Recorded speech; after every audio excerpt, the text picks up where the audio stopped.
somewhat coordinated. Good evening, everyone, and welcome to the October 25th, 2017 meeting of the North Idaho College Board of Trustees. Would you please all rise and join us in the Pledge of Allegiance?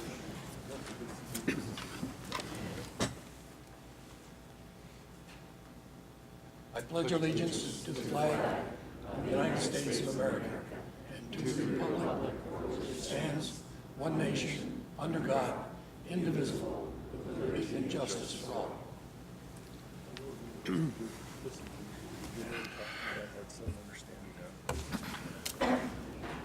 Judy, would you do us the honor of reciting the mission statement for us tonight? Sure. North Idaho College mission statement says, North Idaho College meets the diverse educational needs of students, employers, and the Northern Idaho communities it serves through a commitment to student success, educational excellence, community engagement, and lifelong learning. Thank you. Verification of a quorum, all the trustees are present. Has everyone had a chance to review the minutes? And are there any corrections or additions? I'm going to suggest we need to make two corrections. Under old business, the second paragraph of old business, it said Trustee Wood made a motion to table the first reading of the compensation policy. We were actually talking about the second reading, and that's what's been referenced in the first paragraph, so we need to change that first reading to second reading that was tabled. And I'm going to actually ask for a vote on that because we are changing does anybody have a different recollection of that? No, I seconded that. That's correct. The correction would be correct. Okay.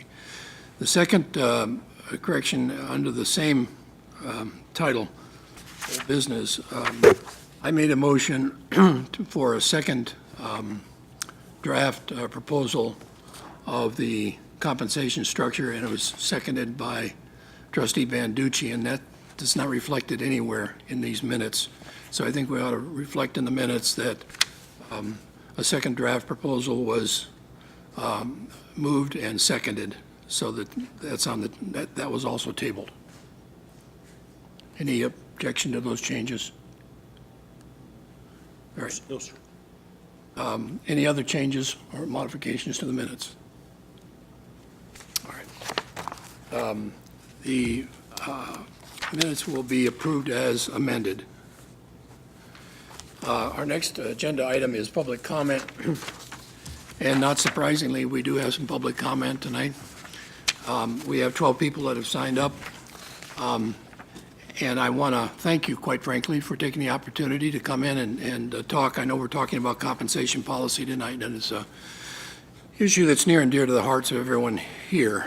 I want to remind you, as I call you, though, that your comments should be limited to 2 minutes. I'll try and not be too rigid on that, but I'm going to suggest if you're going much over 2 minutes, I'm going to ask you to wrap it up. We do have 12 comments tonight, so we'll start out with Randy Ware.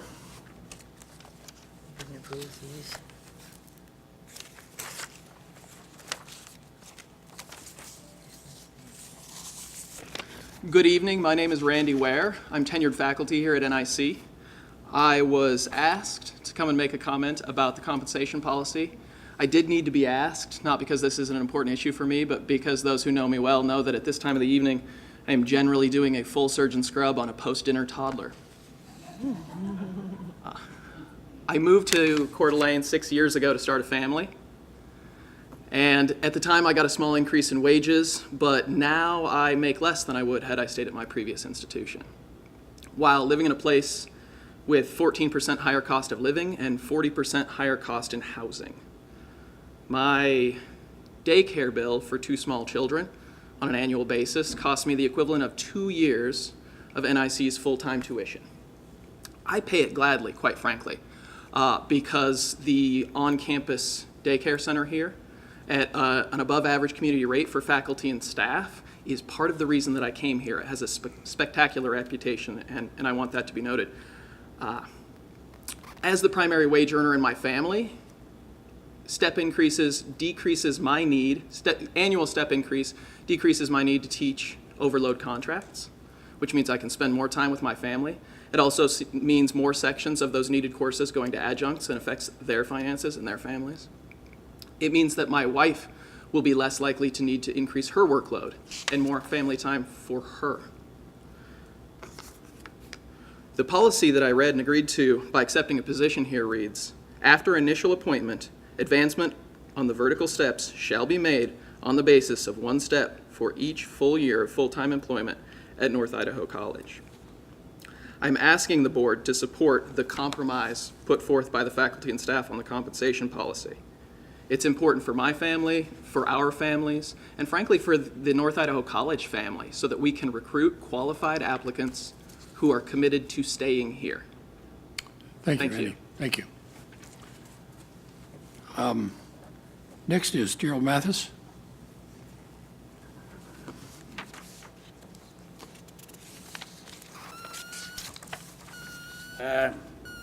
Not to correct it, my name's Gerard Mathis, and I've been in the music department as a tenured faculty for some time. I remember when I first started here, when I was 27, a few years back, maybe more than a few. I remember vaguely that I was handed a little sheet of paper that described a step policy and said, at the second year, you'll make this much, no matter what. The third year, you'll make this much, no matter what. And perhaps there'll be some increases to the base also. But I really didn't pay a lot of attention to that because I was excited to have the job. I'm still excited to do the job, to be quite frank, after all these years. But, you know, something was mentioned about overloads. And because the steps for me required me to take 28 years to get to the 20th step, one way I dealt with the fact that I was losing quite a bit of money, which was compounded by the fact that I lost those steps that I would keep getting continually over a certain number of years, not just 1 step that could be made up if they gave me 8 steps.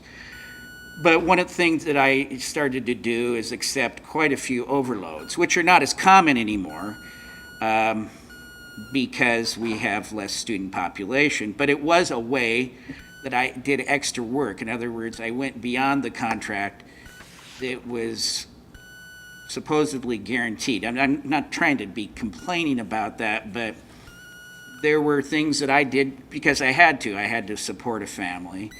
I had to deal with the fact that health insurance got more expensive, even if I didn't always get a raise or a step. In fact, there were some times where there was neither a raise to the base or a raise to the step. And I think that's the point of the step is you can't always guarantee overall raises for everyone, but if you're here for a certain experience, that should be, that extra year of experience should somehow be recognized. And that's the way the system was presented. So I'm not bitter about that. And in fact, I'm not even here to advocate for my steps because I can't get any more. So it makes no difference to me, but I came tonight because, again, it doesn't really make a difference to me because I'd like to see that the people that come after me, the faculty that I consider to be extremely talented, I've noticed young faculty coming on, to be respected for what was really promised them. Not to imply that someone's breaking a promise, but in a real sense they are when they don't honor that system. Wrap it up. We're running. I'm done. Okay. Thank you. Sorry, I didn't mean to interrupt you, but, and for the rest of you, please try and be mindful of the 2 minutes. Maybe I'll just kind of hold my hand up when the 2 minutes are up so you can wrap it up in a way that's comfortable for you. Our next requester for public comment is Laura Temmelman. Laura?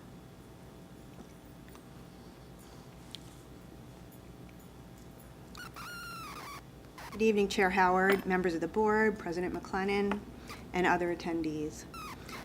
I'm sure we'd all agree that we want to attract quality faculty and staff who are committed to NIC and the community. Of late, many of us feel demoralized since tenure, then RIF, and now STEPS have been under scrutiny. This causes our committed faculty and staff to look elsewhere for jobs where they feel not only respected and valued, but properly compensated by the policy under which they were hired. It also hinders our ability to hire the best new faculty and staff. Companies like Costco know that valuing employees causes them to go the extra mile, results in lower turnover, and in committed employees. The community colleges of Spokane have steps and policies that prove the faculty and staff are valued. The board should honor this model that shows that they value faculty and staff and the 150% that we give to make NIC great. In the last few years, we've been asked to complete copious amounts of paperwork for GEM, institutional planning and optimization, guided pathways. This puts a substantial demand on our time and takes away from our primary obligation, teaching. But even still, many of us find time to organize campus and community events well beyond our required workload because we believe in the mission, vision, and values of NIC. We're a positive force in the community both on and off campus and deserve to be compensated as such. Lastly, faculty and staff have no real motivation to agree to a policy that offers us less protection than the existing one. We support the policy wording to include financial emergency as a reason to possibly withhold steps. This is a compromise from our original Senate-approved policy. We ask that the board recognize that we have already compromised and that it is a good business model to have an institution that shows respect and compensates its employees for their commitment. Thank you for your time. Thank you, Laura. Next is Molly Mashad.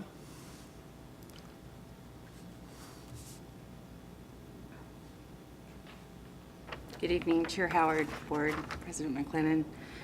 In the past 5 years of my nearly 10 years of service at North Idaho College, I've stood before this board to defend and articulate for you the importance of the tenure process, explained how it ensures quality of education and service apart, aside, and independent of pay incentives, bonuses, or raises.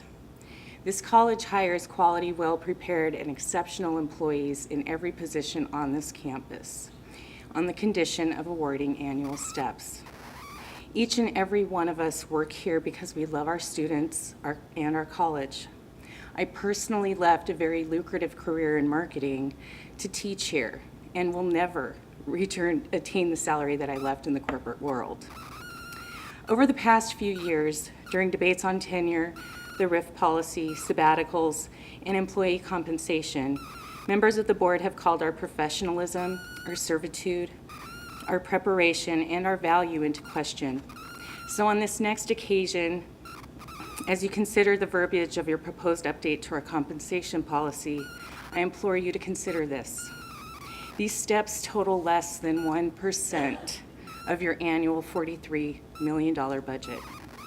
As your supposed number one resource, why and how would your employees' annual increase save this institution from a financial crisis?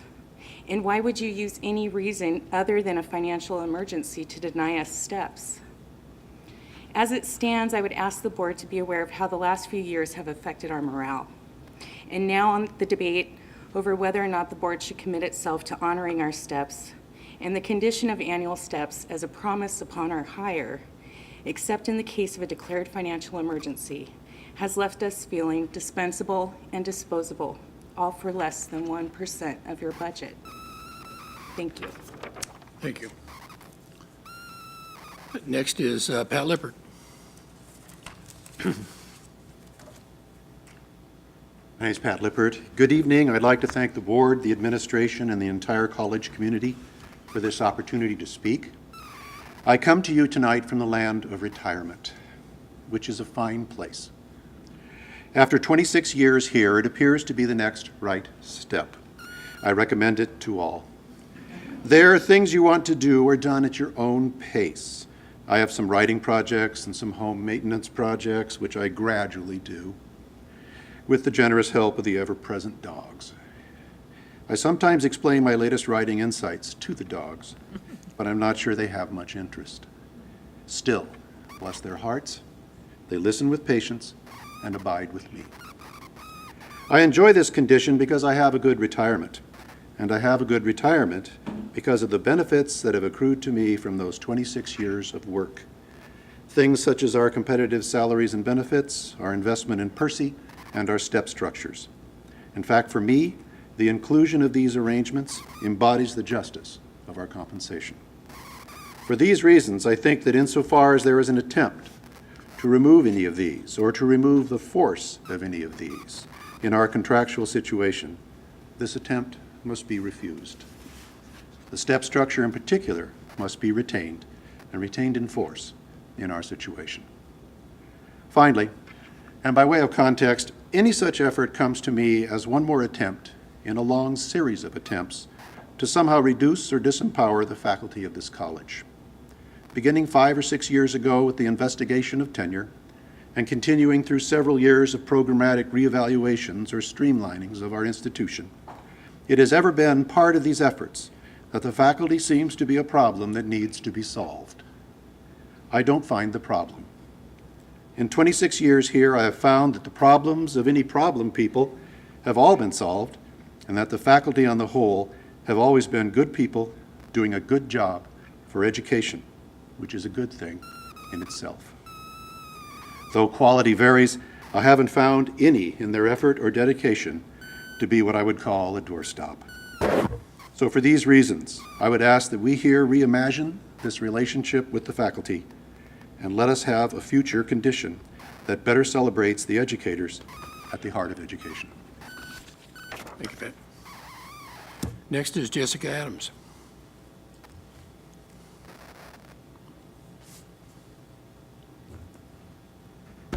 Thank you, Chair Howard, members of the board, President, and colleagues.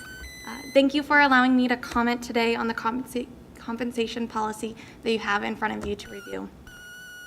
Last week, I celebrated 3 years work anniversary working here at NIC. I left my private sector job and took a pay cut because I wanted to return to NIC as an employee to invest in the students, as those employees, staff, and faculty invested in me when I was a student years ago. The scale and understanding of movement across that scale each year allowed me to take that pay cut and plan accordingly for my future. As a staff member, we do not move along the scale through professional development achievement as faculty do. So although I will be graduating with my master's in just a few weeks, I can only rely on those steps and a potential job opening to allow me to increase my wage here at NIC. As a member of College Senate, I wanted to recognize the process that this compensation policy has gone through. Upon request of revising the current compensation policy, President's Cabinet created a committee represented by staff and faculty to review the structure and propose a revised policy. This revised policy went through both staff and faculty assemblies for review and feedback prior to the committee sending their recommendation to College Senate. College Senate moved forward on approving the policy presented to you at the August board meeting. After this first reading, the committee co-chairs met with the President, Chair Howard, and Trustee Wood to discuss the board's concerns. The committee resubmitted a policy which included phrasing to clarify and address those concerns, and that revised policy was provided to both assemblies as only information items. I appreciate the effort put forward from all of those who have taken and been involved in this process. And I personally support the current revised policy presented for the committee that clarifies financial emergency for a time to not move forward with a step. However, as a College Senate member, I would be remiss if it was not for me to mention that the policy versions you have in front of you and you are reviewing and making any changes to has not gone through College Senate for review or approval. Thank you for your time. Thank you, Jessica. Excuse me. Tracy Struble.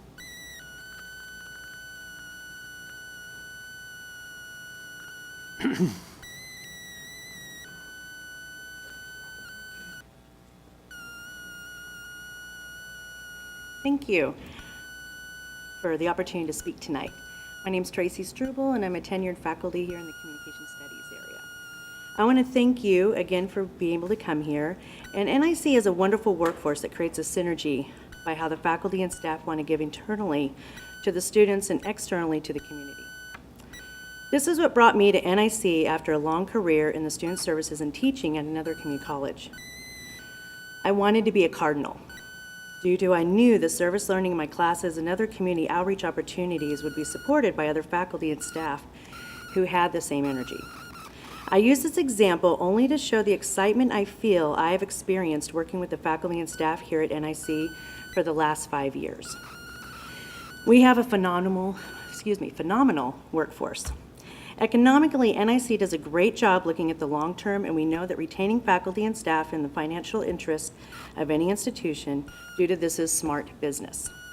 NIC is on the front line of being the ethical employer I have found in North Idaho, taking care of their employees by the benefits they provide. NIC shows through the benefits they provide, they want to put time and energy into the development of their workforce to retain them.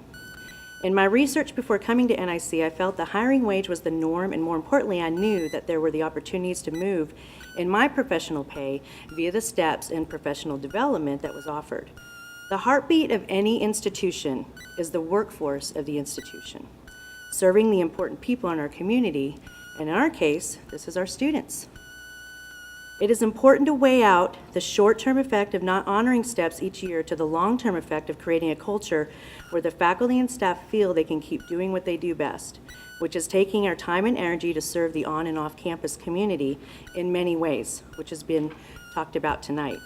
I hope you consider the resolution supporting that a declared financial emergency would be the only circumstance which under which it would be appropriate to consider not granting steps in a given year. Due to this honors the faculty and staff that are here to work hard for NIC each year. So I thank you for your time. Thank you. Next.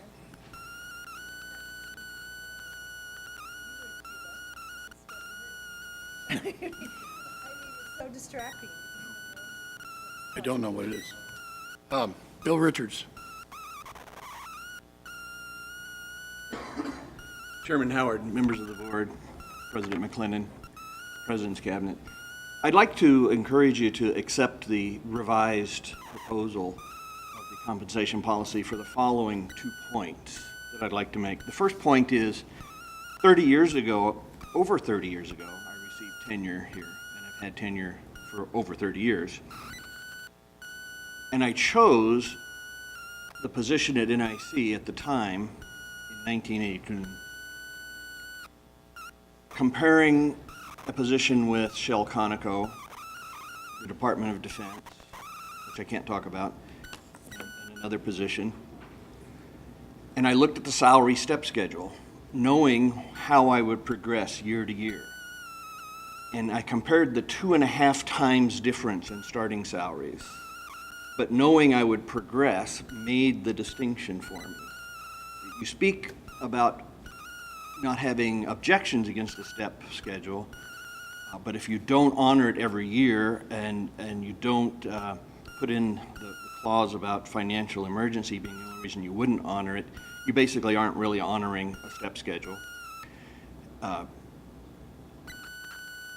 So if you want to raise our base schedule, now I went and checked with Conoco Shell and the Department of Defense, the GS schedule that I checked in the government would have put it 3.5 to 4 times our base starting salary. If you want to raise our base schedule that much, that might be the difference it would take.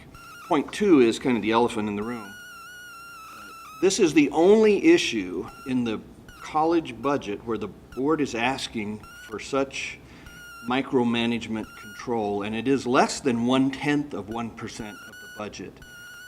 So to ask for such micromanagement control in policy begs the question it makes me suspicious of your true motivation. So as a property holder and taxpayer in the county, for an elected board to want that micromanagement for one minuscule part of the budget when you don't ask for it in other parts of the budget raises serious questions for me. That's the other point I'd like to make. Thank you. Thank you. Next is Betsy Connery.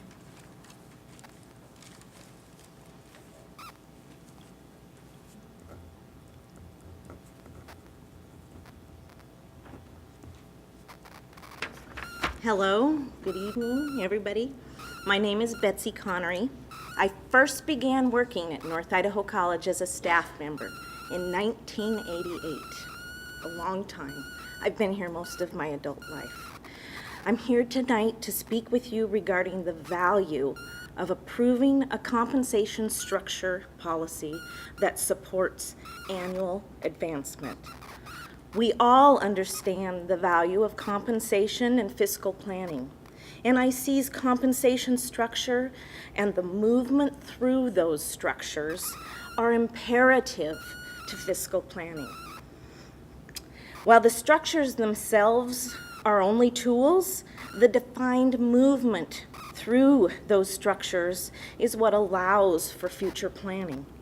This structure and the set movement makes it possible for you as a board member and the college administration to plan and budget accordingly for yearly compensation costs.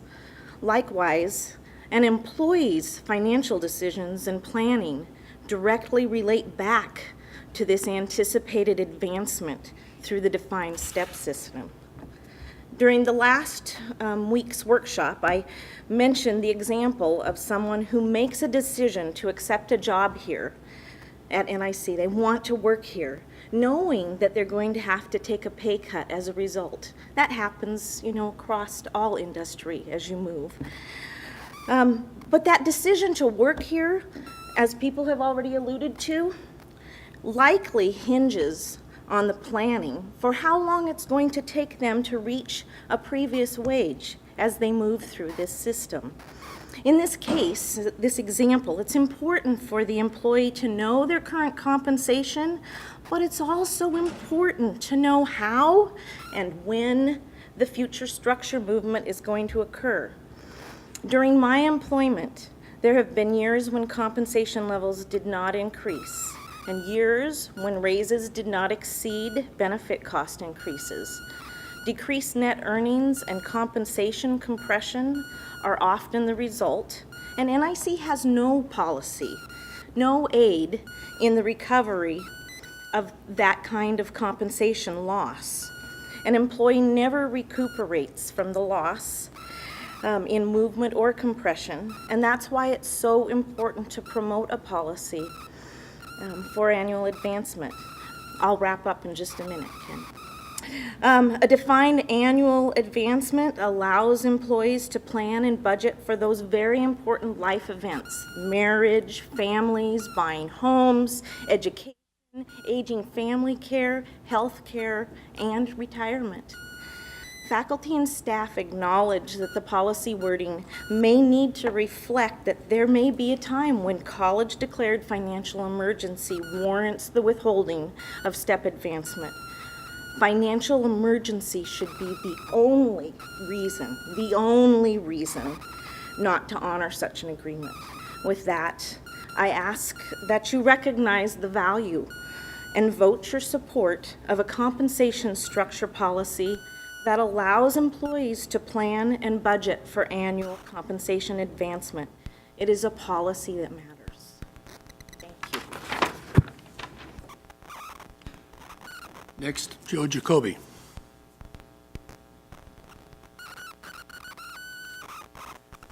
Good evening, Chair Howard, board members, administrators, President McClellan, guests. Thanks for the opportunity to speak.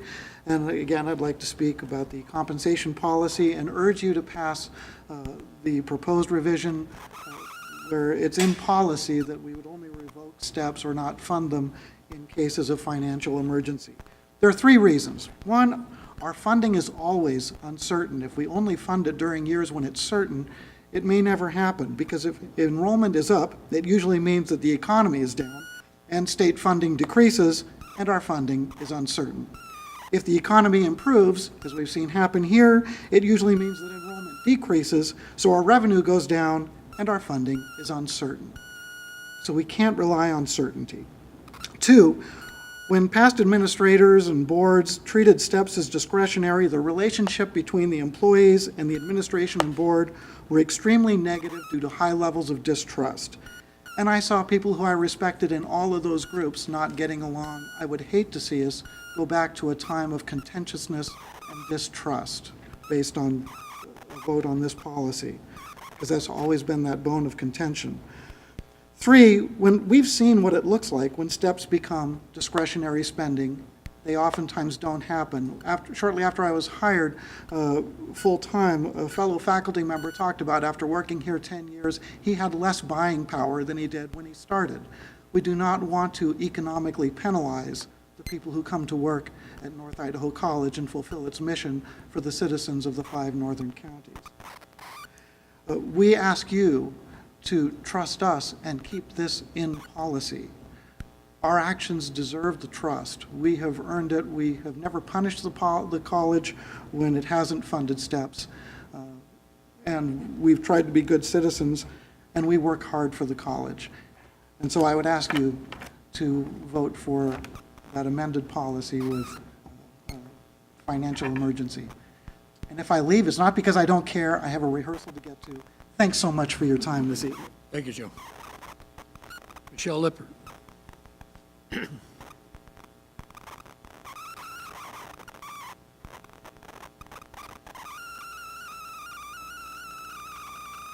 Thank you, Chairman Howard, Board, President McLennan, for this opportunity to speak. Last week, I attended the board workshop. I heard many references to taxpayers and fiduciary responsibility of the trustees. I would like to comment both as a taxpayer and as a veteran trustee with the Post Falls School Board. First, I would reject the underlying assumption that the taxpayers of Kootenai County are only interested in avoiding tax increases or decreasing their tax burden. In Post Falls, our citizens consistently give us a 75 to 79% yes vote on bonds and levies. Throughout the county, we hear people we have voters regularly approving tax increases to build libraries, maintain roads and parks, build new fire stations or police stations. Second, there seems to be a characterization of NIC and its employees as being more of an economic burden than an asset. As a taxpayer, I recognize that NIC, through the work of its employees, contributes $181.7 million to the North Idaho economy. I recognize that for every dollar allocated to NIC by state and local taxes, there's a return of $2.10. The vast majority of NIC employees live in North Idaho. We buy houses here, purchase goods and services, and yes, pay taxes. We are not a burden.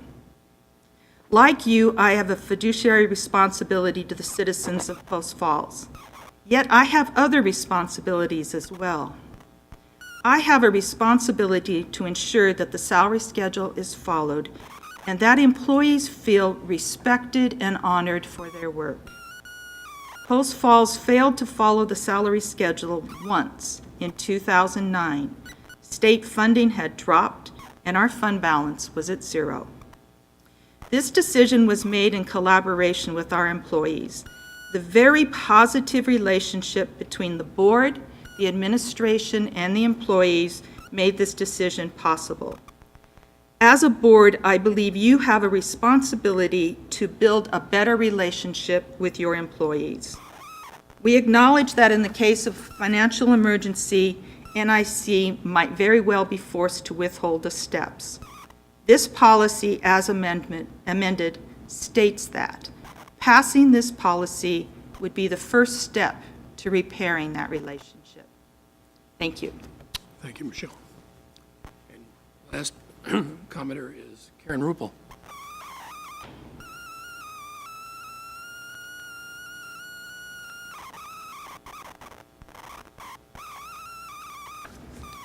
Chair Howard, trustees, and President McLennan. I've been employed at North Idaho College for 20 years, full-time since 2000. In my 17 years of full-time employment, my salary has been frozen 6 times. These freezes not only affect my current annual pay, but over time, they also affect my ability to plan financially, and they have a direct impact on my accumulated retirement into my future. Faculty and staff in Idaho cannot negotiate salary. A faculty's only avenue for an increase other than a step is to earn column moves through professional development. A column move can take years to achieve. Currently, the staff cannot make a column move and thus rely solely on steps. We have no system in place other than steps to ensure we will get a cost of living raise and remain at par with other institutions and with business and industry. Past board practice has shown me that freezes can occur when the college is financially healthy. In other words, the board's ability to freeze our salaries has not always been based on financial difficulty within the institution. Although this board has indicated it will honor the step schedule, this does not ensure that future elected boards will do the same. I am asking the board to support the faculty and staff at North Idaho College by writing a policy that reinforces granting steps unless a financial emergency is declared by the board. Thank you. Thank you, Karen. That concludes the public comment. And let me, on behalf of the board, thank all of you who have come here tonight and made public comments. That we appreciate it. It is part of the information that we find valuable in terms of having to make our decisions. And sometimes it's difficult to get up and say these things. Sometimes you really want to get up and say them, but we really appreciate the efforts that you've put forth. Thank you. Our next agenda item then is economic,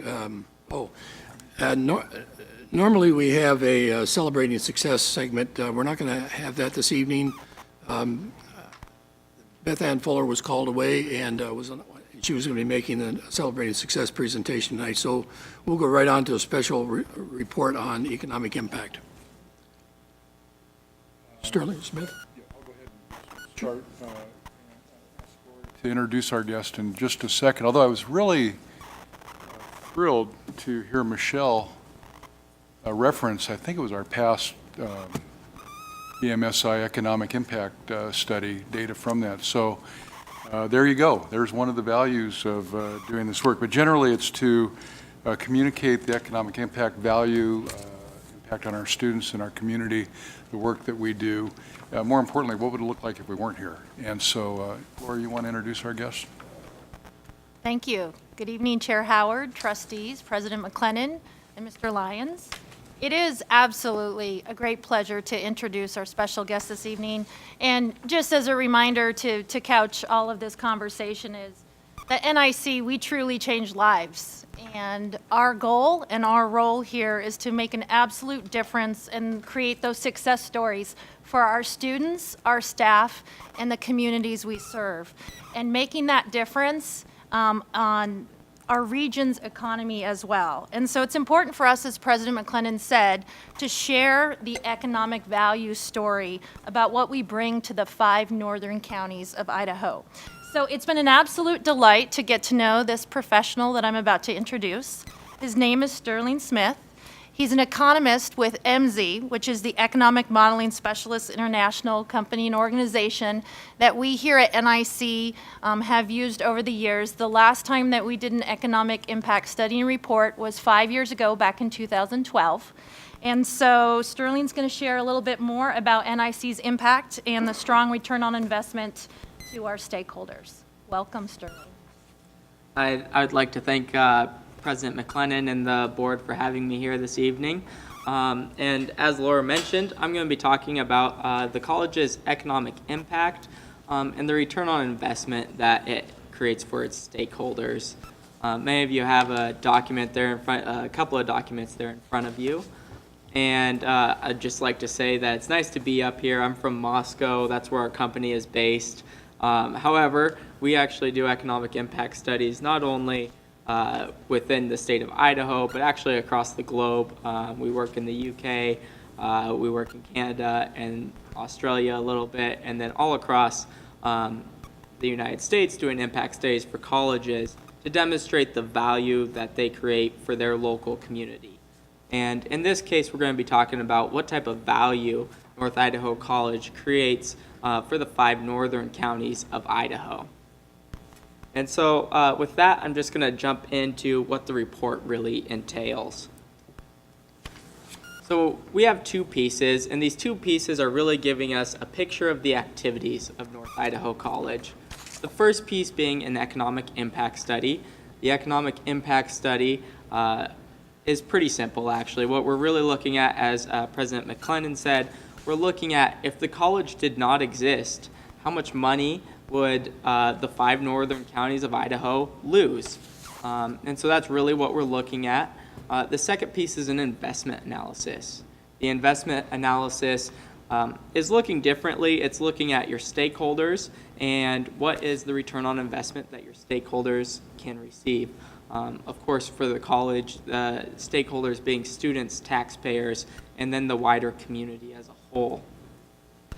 One distinction between these two pieces, the economic impact study, is looking at the impact that the college had in 2015-16 just on the 5 northern counties of Idaho, whereas the investment analysis is following the stakeholders. So it's looking at students, the 2015-16 students over the course of their working lives.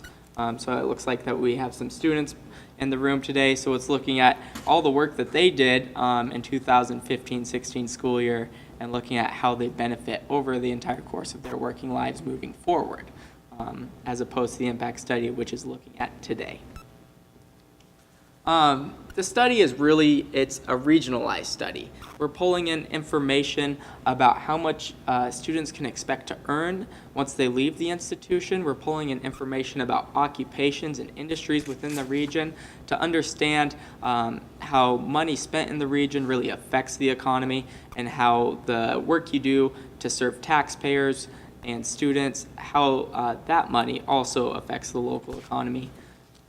Some important pieces to see up here. So for the impact study, we are looking at the 5 northern counties of North Idaho, and a little bit about the 5 northern counties of North Idaho.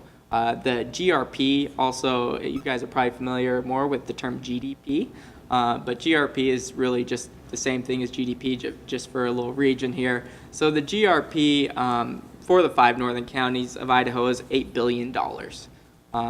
And that $8 billion, we're going to go back to that. We're going to talk a little bit about that as we discuss more about the results of the study. Another important figure here is how many jobs there are in the 5 northern counties of Idaho. So we see there's about 123,000 jobs within the region, and NIC is a contributor of those jobs. On the right-hand side of the slide here, you'll note we have included the wages that students can expect to earn once they leave the institution. And so you'll notice here that a high school student who comes to NIC, gets an associate's degree, can expect to earn about $7,400 more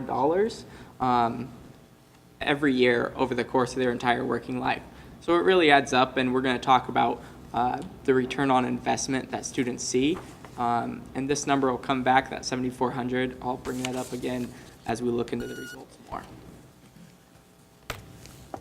So the study really is using, like I said, it's a regionalized study, but we've also gathered quite a bit of data from the college in order to look at the picture of the college's operations and the impact and return on investment that it generates.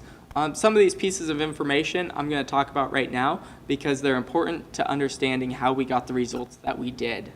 The first one you'll note here is the number of students that NIC served in 2015-16. This is over the entire year as opposed to just fall enrollment numbers, which some of you may be more familiar with. So you'll see here that the college served about 7,000 credit students and about 5,500 non-credit students, such as workforce type students. This is important into looking at the economic impact as well as the return on investment for students. Likewise, you'll note below that, to serve those students, we needed faculty and staff, as we've heard from tonight. The college has about 1,000 faculty and staff, and the payroll of those faculty and staff is about $38 million. And this will go into looking at the impact of the college's operations and its effect on the 5 northern counties of Idaho. The last bit we have here is students come from outside the region to study at NIC. So we've gathered information about how many students, about 19.5%, come from outside the region, likely Spokane, to study here in the 5 northern counties of Idaho. And with that, they bring money and spend that. So we'll look at how that impacts the local economy as well. And lastly, the total amount of tuition revenue. We know that in Idaho, we've been more reliant on tuition dollars as opposed to state dollars to fund the college. And so we'll look at that $8.9 million and the return on investment that students see based off those numbers as well. So now we'll look at a quick overview of the results. I think you guys have got a little bit of a teaser for this a bit earlier, but you'll see that the total economic impact of North Idaho College on the 5 northern counties of northern Idaho in 2015-16 was $181.7 million. That's $181.7 million in income. It means my job, it means your job. So if we just take that number, it's just a bunch of salaries added up is really what it is. And that's an important thing to know. Because we're just looking at income, my job, your guys' jobs, everybody's jobs here, we can equate that to how many jobs that would be in the 5 northern counties of Idaho. And so we see that about 3,900 jobs are being supported within the 5 northern counties of Idaho because of NIC and its operations. And then that's equivalent to about 2.3% of the region's GRP. And so really it's just, you guys are an important player within the local economy. 2%, almost 2.5% is a significant portion. If you pull that out, you're also pulling out a lot of money from the region.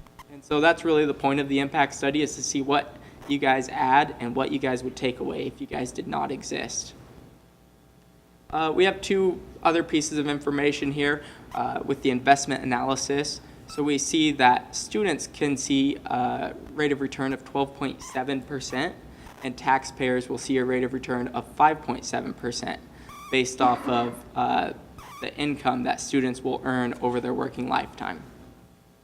So we're going to jump into more of these numbers. We're going to dive a little bit deeper into this, and I'm going to show you how we've got the numbers that we got. All right, so for the economic impact, we're really measuring a couple of things.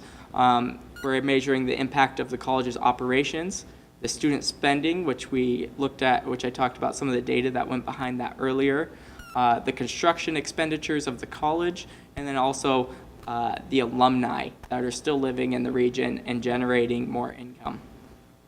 So the first one is the operations spending. Really, this is looking at the payroll that the college had, as well as the spending on all the different things that you see here in this room today as well. Just tables and chairs, all that spending is generating an economic impact within the region. And so we see that the impact of the operations is $43.1 million in 2015-16, equivalent to 1,125 jobs. One thing to note, our study tends to be pretty conservative, so we do adjust this to account for what we call the alternative use of funds, which just means that the college got money from local sources, and it would have generated some sort of impact if that money stayed in consumers' pockets. So if taxpayers didn't give you guys money, those taxpayers would have kept the money in their pocket and spent it. But colleges bring in a lot of money that isn't just from the region. So we see that they generate quite a bit of economic impact from their operations. The second one we have here is the construction spending impact. NIC builds and renovates buildings, so they're employing construction workers, and we see that the impact in 2015-16 from their construction activities is $4 million, equivalent to supporting 85 jobs. Usually every year the college will renovate or construct or work on some sort of building. So they generally generate some sort of construction impact every year, but they had a considerable construction impact in 2015-16 from their operations. The next one we have here is the student spending impact. If you recall, we talked about the 19.5% of students that came from outside of the region. A lot of students probably come from Spokane or other parts of Idaho to study at NIC. You guys have a beautiful campus, so it draws a lot of people. But when those students come here, they also spend money. So they're buying groceries, they're going to eat at the resort, all these different things, spending money on transportation, on gas and insurance, and all of that generates an economic impact as well. And so if NIC didn't exist and those students didn't come here, then the local economy would lose out on $8.5 million. And that's equivalent to supporting 262 jobs within the region. Within this one as well, we also take into account, as I mentioned earlier, we use counterfactuals, so we're conservative in our methodology, but we also take into account that if the college didn't exist, some students would actually have to leave the region to go get an education somewhere else, maybe Spokane Community College or Spokane Falls Community College. But because you guys exist right here in Coeur d'Alene, you're giving local opportunity for local students to get an education. And so we've captured that in there as well, that students get to stay here because you guys are here. The last one, and of course the largest one, is the impact of your alumni. And really, to break this larger number down, it's simply looking at, you guys have been continuously operating for a number of years.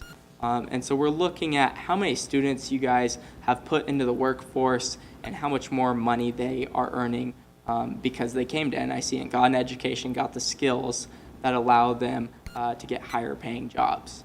And so we talked earlier about the $7,400 that a student can expect to earn between a high school degree and an associate's degree. And so that's really one of the main figures that goes into this.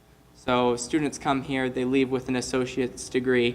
We have a big pile of students that you guys have graduated, all this additional money that they're now making because they have an education and they have the skills they need to have better paying jobs. And they go out and they spend that money.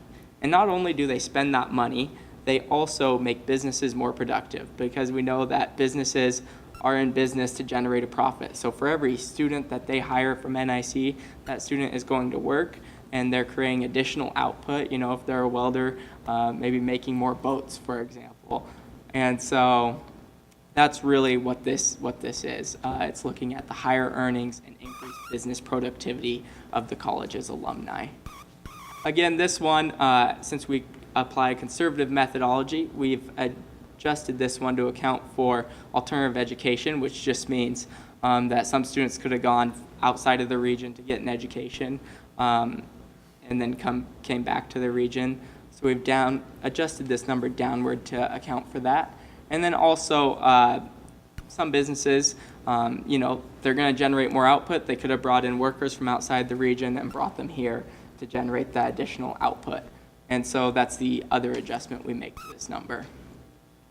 So if North Idaho College did not exist, if your staff, your students, and alumni did not exist within this region, our finding is that $181.7 million in income would dissipate from the economy, equivalent to 3,894 jobs disappearing from the region, equivalent to 2.3% of the region's economy.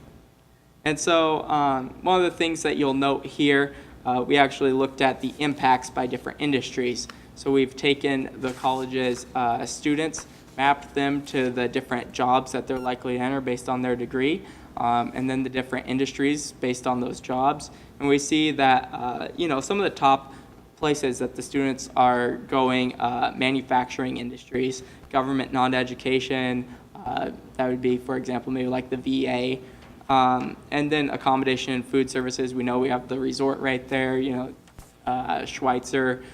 So the region attracts a lot of tourists and different things like that, those students would enter those industries for. So moving on from the impact analysis, we're going to jump into the investment analysis.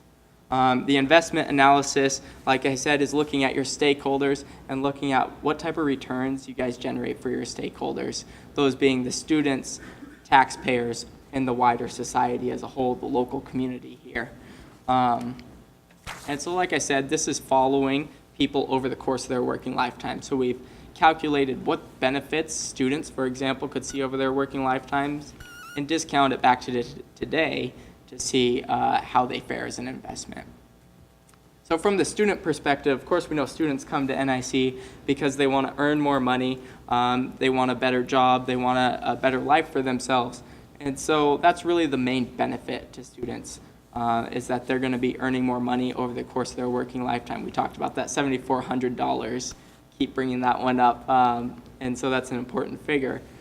On the cost side, we know that students are paying tuition, they're buying books, and those add to their cost. But their largest cost actually is the fact that if a student comes to NIC, they can't hold down a full-time job or work as much as they could have if they weren't going to school.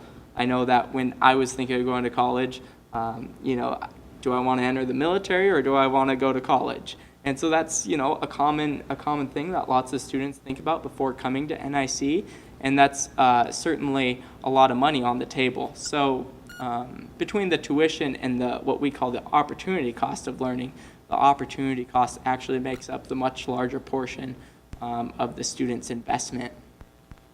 And so we see here we have the actual figures for that. So students will, in total, paid $74.4 million to come to NIC in 2015-16. And over the course of their working lifetime, those students will get $210.6 million back. So what does that really mean? Just by comparing those two values, we could see that for every $1,000 a student invests in their education at NIC, they will receive $2,900 back over the course of their working lifetime. That's a pretty good return on investment. And so the corresponding rate of return to that is 12.7%. If we think about some other, you know, investing in stocks or something like that, investing in bonds, you know, if you got 12.7% rate of return every year, you'd be a millionaire on Wall Street. So that's pretty good. The next one we have here is the taxpayer perspective. Of course, we know that taxpayers give the money college to operate. And so that includes the state and local funding that the college has gotten. And that was equivalent to $32.4 million in 2015-16. You know, we talked about students, they go out, they get their education, and they come back, they enter the workforce, they're making more money. Well, since they're making more money, they're also paying more taxes. And so we see that the future tax revenue and government savings came to $67.3 million. Now, when we talk about government savings, we're actually talking about how learning benefits students more than just their pocketbook. It means that students are more employable, so they have, as their education goes up, they make more money, but they also have lower unemployment as well. So they're more likely to be employed over the course of their working lifetime. They also are less likely to commit crimes, which will save taxpayers money as well. And so those are all included within here. So we see that for every $1,000 that taxpayers gave you in 2015-16, they will receive back $2,100 over the course of the 2015-16 students' working lifetime. And so the corresponding rate of return is 5.7%. Again, a solid rate of return. And one thing I would like to point out here is that many other things that the state government and local government invests in, parks are a common example. We got some nice parks here in Coeur d'Alene. They're beautiful, you can really enjoy them, but they don't generate a return.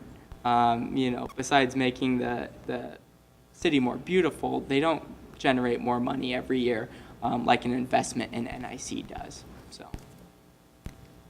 And the last one we have here is the societal perspective. And really what this is students generate a return on investment, taxpayers generate a return on investment because of NIC, but what about the people that aren't students and aren't necessarily taxpayers? And so really this is just looking at, let's take all the money that the college had invested in it, whether it be students' opportunity costs, students' tuition, or taxpayer dollars that the college got, or private funding that the college got, and let's compare that to the total benefits of learning. And of course, the total benefits to learning would be the future earnings of students, as we saw in the student perspective, the added taxes that we saw in the taxpayer perspective, and then private savings that accrue to society as a whole. And so again, these are things that are correlated with learning. For instance, less mental health issues as you go get higher levels of education, less dependent on alcohol, and less dependency on other government programs. So looking at these, we see that the cost to society was $136.9 million, whereas the benefits were $705.1 million. So for every $1,000 that was invested in NIC in 2015-16, society will receive back $5,100 over the course of the 2015-16 student body's working lifetime. And that is all I have for you today, but the next question I have for you is what's next? So we talked about a lot of interesting things here. We talked about how students and taxpayers and society see a return on investment. We talked about how you guys are directly supporting 2.3% of the 5 northern counties of Idaho economy. And so there's a lot of powerful information, important information in here that really just quantifies what we already know. It's putting a number on the fact that we know education is important and that there are significant positive benefits to receiving an education. And so there's a lot of important things that you as the board, administrators at the college can discuss doing with these. With that, I will open it up to questions. Other questions from the board? I have a question while they're all thinking about it. In your economic impact analysis portion, where you're talking about the student spending impact, you indicated that about 20% of the students were from outside our geographic area, and that generated, and that a number of in-region students would have left had it not been for NIC being here. And that the value of that, the relocated and retained students was about $16.9 million. And then to purchase groceries, rent, that sort of thing. But you went on to say then that a significant portion of the expenditures would have been in region, and so you only gave a value of 8.5 million as the value of the students. So 8.5 out of 16.9. And I guess I wonder, how did you do that? Yeah, so what that really is looking at is, this gets more into what is an economic impact. And so the economic impact, if we look at that 16.9, that's in terms of sales. So that would be me taking $1 and buying a water bottle. So we have this water bottle here. But that doesn't necessarily mean that $8.5 million that we're looking at is actually in terms of income.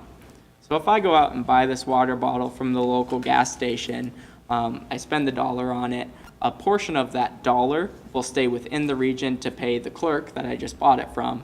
But the rest of that $1 will eventually go to the maker of this water bottle, right? And so they're going to be outside of the region.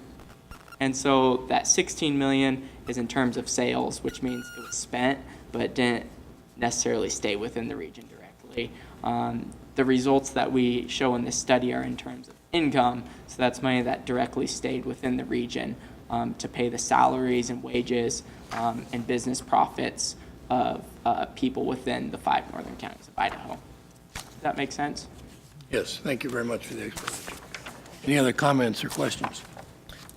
Mr. Chair? Yes, Just Christie. a comment that it's fascinating information, and I'm really glad, Rick, thank you for following through and making sure we do this study from time to time. It's really great information for not only the board to have, but really everyone who's touched by NIC.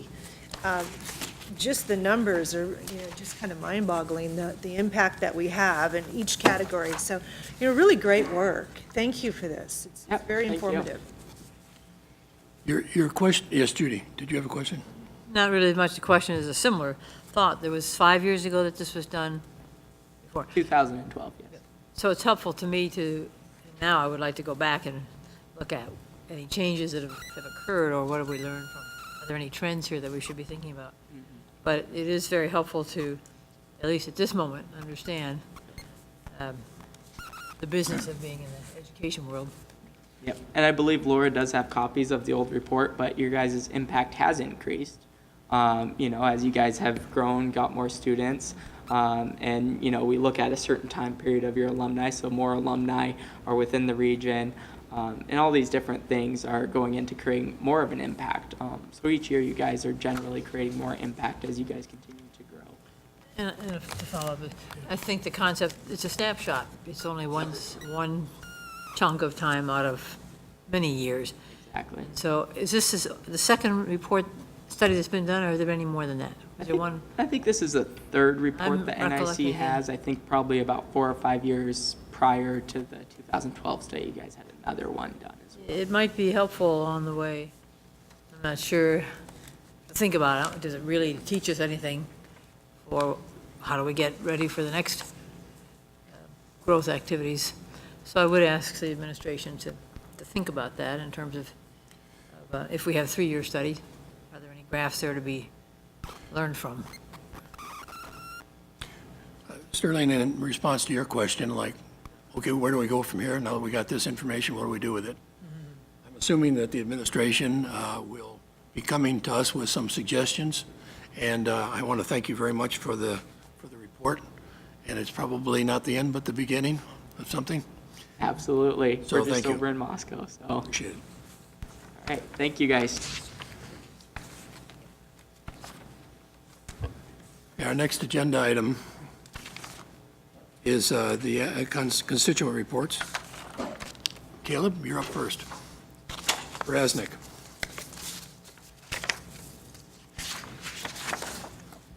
Good evening, Chairman Howard, members of the board, President's Cabinet, President McLennan, staff, faculty, and guests here tonight.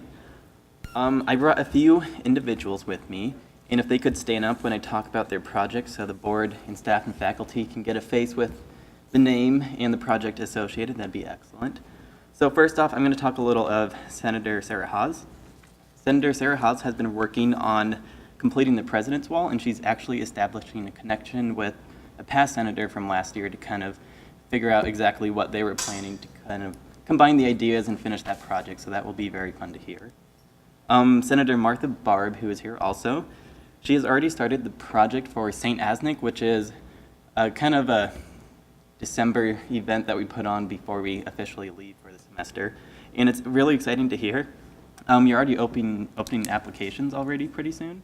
Yeah, and it's not even November, so that's pretty excellent. This is a great activity for staff and faculty to kind of help and bring joy to kids and just kind of overall work with staff and faculty and create good connections. Thank you, Senator Martha.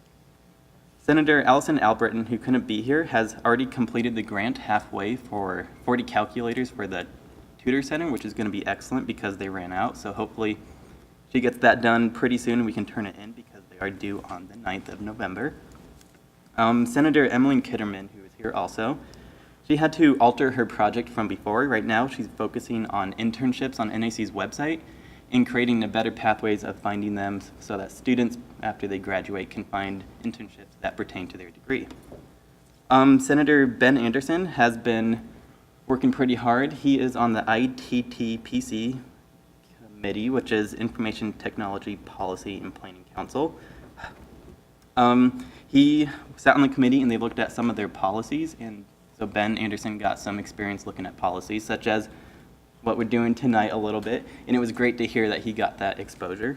And he's also working on a student action item that I forwarded to him. A student came with a concern because they ride their bike year-round. Surprisingly, that's pretty good. Good for them.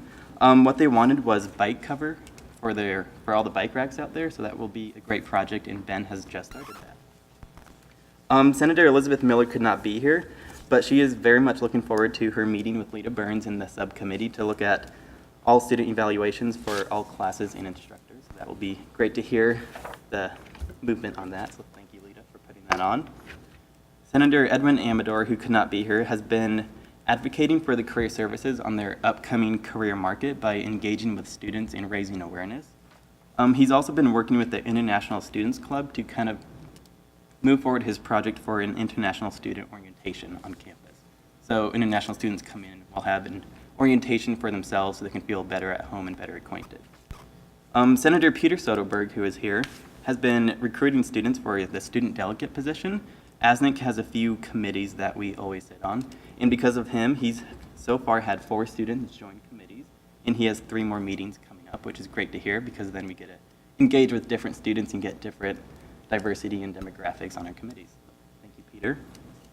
And last but not least, Vice President Robert Smith, who is here. He conducted the first FAST meeting this month, which is a meeting dedicated to clubs to get funding for events, conferences, whatever, traveling especially is a big one. At this first meeting, he gave away over $4,800 to clubs, 2 of which I know are traveling to Seattle and the other to New York, I believe. So it's great to hear that he gave away so much money at the first FAST meeting because all of these clubs join these clubs because they have interest in usually when they start traveling to conferences and events, it's based on something they want to get a degree in. So it's nice to see students developing their ambitions and goals. Thank you, Robert. Last but not least, I have been chairing the Student Fee Advisory Committee, and today I finally sent out the finalized template to all of the budget managers. This will help the committee establish transparency to students and good utilization of student-funded fees on campus. So that will be great to see the results from that. I also recently became the SWAB committee, which is the committee in charge of student union building and the policies therein. We actually edited one policy for the use of the student building main floor, more focused towards ASNC and students first before outside community members kind of utilizing the space. So that was good to hear that we're being more student-centered and student-focused. Also, a few of us here in ASNC facilitated an event where all of the high school student government groups came in, and that was great to kind of engage with them and to kind of see where they were at in life. And we put on an event that kind of helped them with communication, leadership building, group dynamics. It was pretty fun, and it was just nice to engage with them and then eat lunch with them afterwards. Recently, we also had the day of service in which we had 6 ASNC individuals go, 4 of which were leaders of different service projects. So that was great. Thank you, everybody who attended. And that's all I've got so far. Any questions?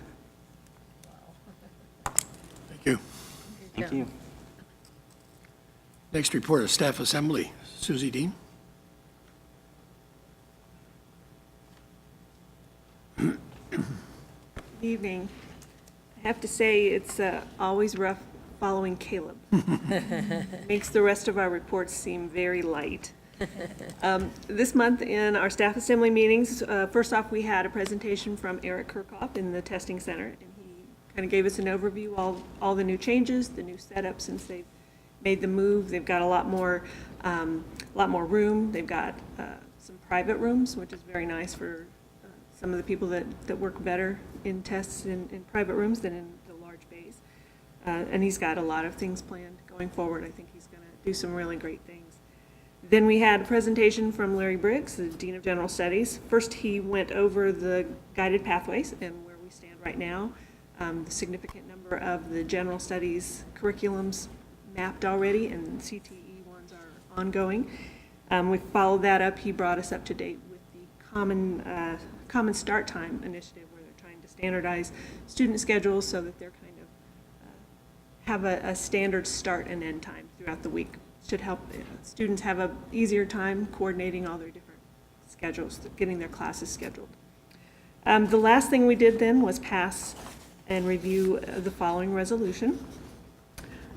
So the North Idaho College Staff Assembly supports Compensation Policy 3.02.16 as approved by the College Senate.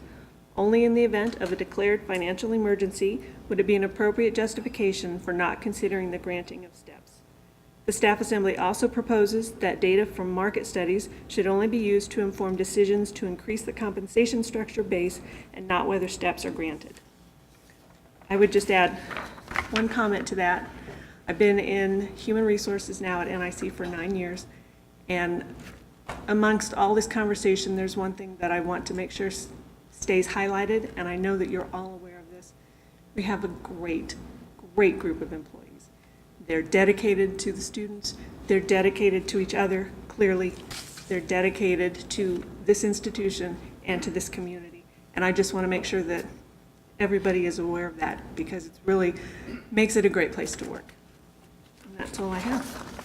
Thank you. Any questions or comments? Thank you. Next is Faculty Assembly, Jeff Carr. Thank you, Chair Howard, trustees, President McLennan, my fellow colleagues who decided to join us here, and everyone else in attendance. The Faculty Assembly revised and passed a resolution 2 months ago. We had passed a resolution, and we sort of added some caveats to it, and I'd like to read that in full now. The Faculty Assembly of North Idaho College supports the revised policy and procedure number 3.02.16 on compensation as passed by the College Senate after a participatory governance process involving employees at all levels. This policy describes for current and potential employees, the community, and the Board of Trustees a fair and consistent process by which compensation decisions are made. In addition, we support the following recommendations of the Compensation Committee. 1, only in the case of declared financial emergency, may the Board of Trustees consider not granting STEMPs to faculty and staff. And 2, it is appropriate to use market studies data to be used to make informed decisions concerning increases to the base. I thank you for your time. Are there any comments or questions? Thank you. Any questions or comments? Thank you, Jeff. And for the Senate, Lisa Kellerman.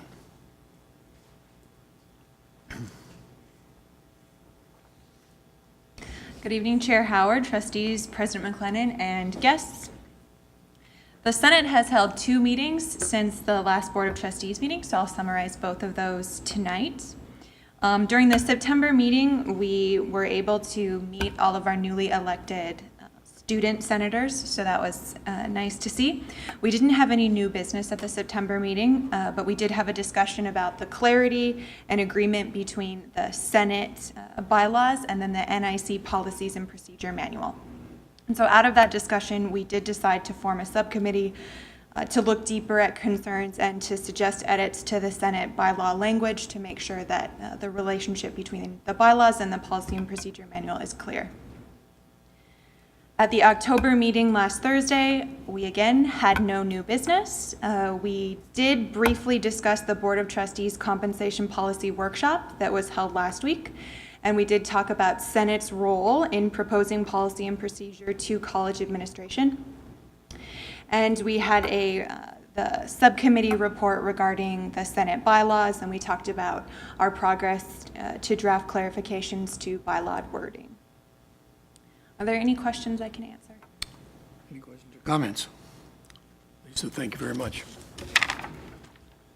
Next on the agenda is the President's report. Dr. McLennan. Thank you. I just want to add my thanks to all the faculty and staff who were able to join us tonight. I very much appreciated hearing the comments that were read at the beginning of the meeting. I also want to thank all of our students for being here tonight. It's just great to have you all here and to hear about the good work that you're doing. I've had a chance to meet many of you and interact with you, and it's just a great group of individuals, student leaders that we have here, and I'm really excited about what the end of the year is going to look like with all the good work that you have produced. So thank you all for being here and for the good work that you're doing. I've got a few items to report on. The first, I will ask Chris Martin to take the podium.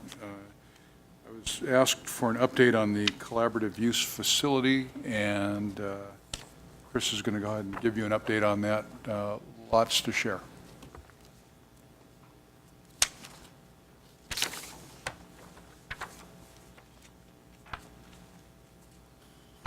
Chairman Howard, members of the board, good evening. I'm very excited to be able to provide this update this evening on the collaborative use facility here at NIC. Many of you have been watching this from the very beginning and engaged in this process, and just wanted to provide an update on schedule.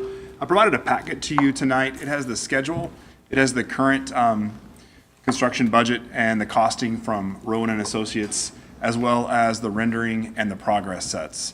and wanted to highlight just a couple of key pieces here, and then we can go into more detail if there are questions. But on the construction schedule, we are on schedule to go out to bid in January of 2018. We are trying very hard to catch the best bidding climate that we can get. As you're probably aware, things are really good in North Idaho right now. And from a construction standpoint, that's really good if you're the one that's doing the building, and not so good if you're the one that's paying for the construction. So we're trying to really manage this and be aware of that. We are in the construction documents phase now, finalizing that. I want to highlight the work of DPW. They have been a great partner in this project and really worked with NIC. This is very unique. It's essentially the health sciences building all over again, except with some partners. And so they've done a very good job of understanding NIC and our needs, and really paying attention to the college's focus moving forward, and making sure that we're being proactive in how we place this building and how it responds to the rest of campus. So I'd like to just highlight their good work. Our partners at the University of Idaho and Lewis Clark State College have provided some great input on this facility. The key guidance for this project has been collaboration and the efficient use of space. It is not set up where there is assigned space. It's set up to be shared space and very efficient use of space, and that is carried through the entire project. H2A here in town and Integris have really embraced that and provided some great guidance for us on that. So we anticipate starting construction in the spring, and then completing construction in the spring of 2019, opening that building for fall 2019. Moving on from the, I will not touch on budget, except to say that the construction budget is coming in right at $8 million, which puts us in budget. We have some alternates proposed from what was in the design to help us manage that budget. And again, being very cautious is the word I would use about the bidding climate, working very hard to catch that at the exact right time. From the renderings perspective, just a couple of notes here. These colors, unfortunately, aren't representative of the actual color of the building, but want to point out a couple of pieces here. This building is being placed there at the corner of Hubbard and River. We're working right now to remove the timber building, placing that out for bid. There are a couple of school districts in the area that are interested in that and wanting to potentially take possession of that. So that's a great service to them. And then we will move forward with the demolition of the Fleet building. This is envisioned again to be a 2-story facility. It's actually a simple project. It's 8 classrooms and a student services area. There are some unique spaces in kind of the seals, if you will, between those blocks that are collaboration spaces intended to enhance how we all are moving to do instruction, both here at NIC as well as at Lewis Clark and University of Idaho. These are small team breakout rooms that are going to be equipped with IT to allow students to do really interactive group work, and they're placed in between the classrooms by design. And so that's been that common theme of how do we integrate how education is changing, and then make sure that this is flexible space. From the perspective of this facility, the land that this project is going on has special meaning to NIC and our community.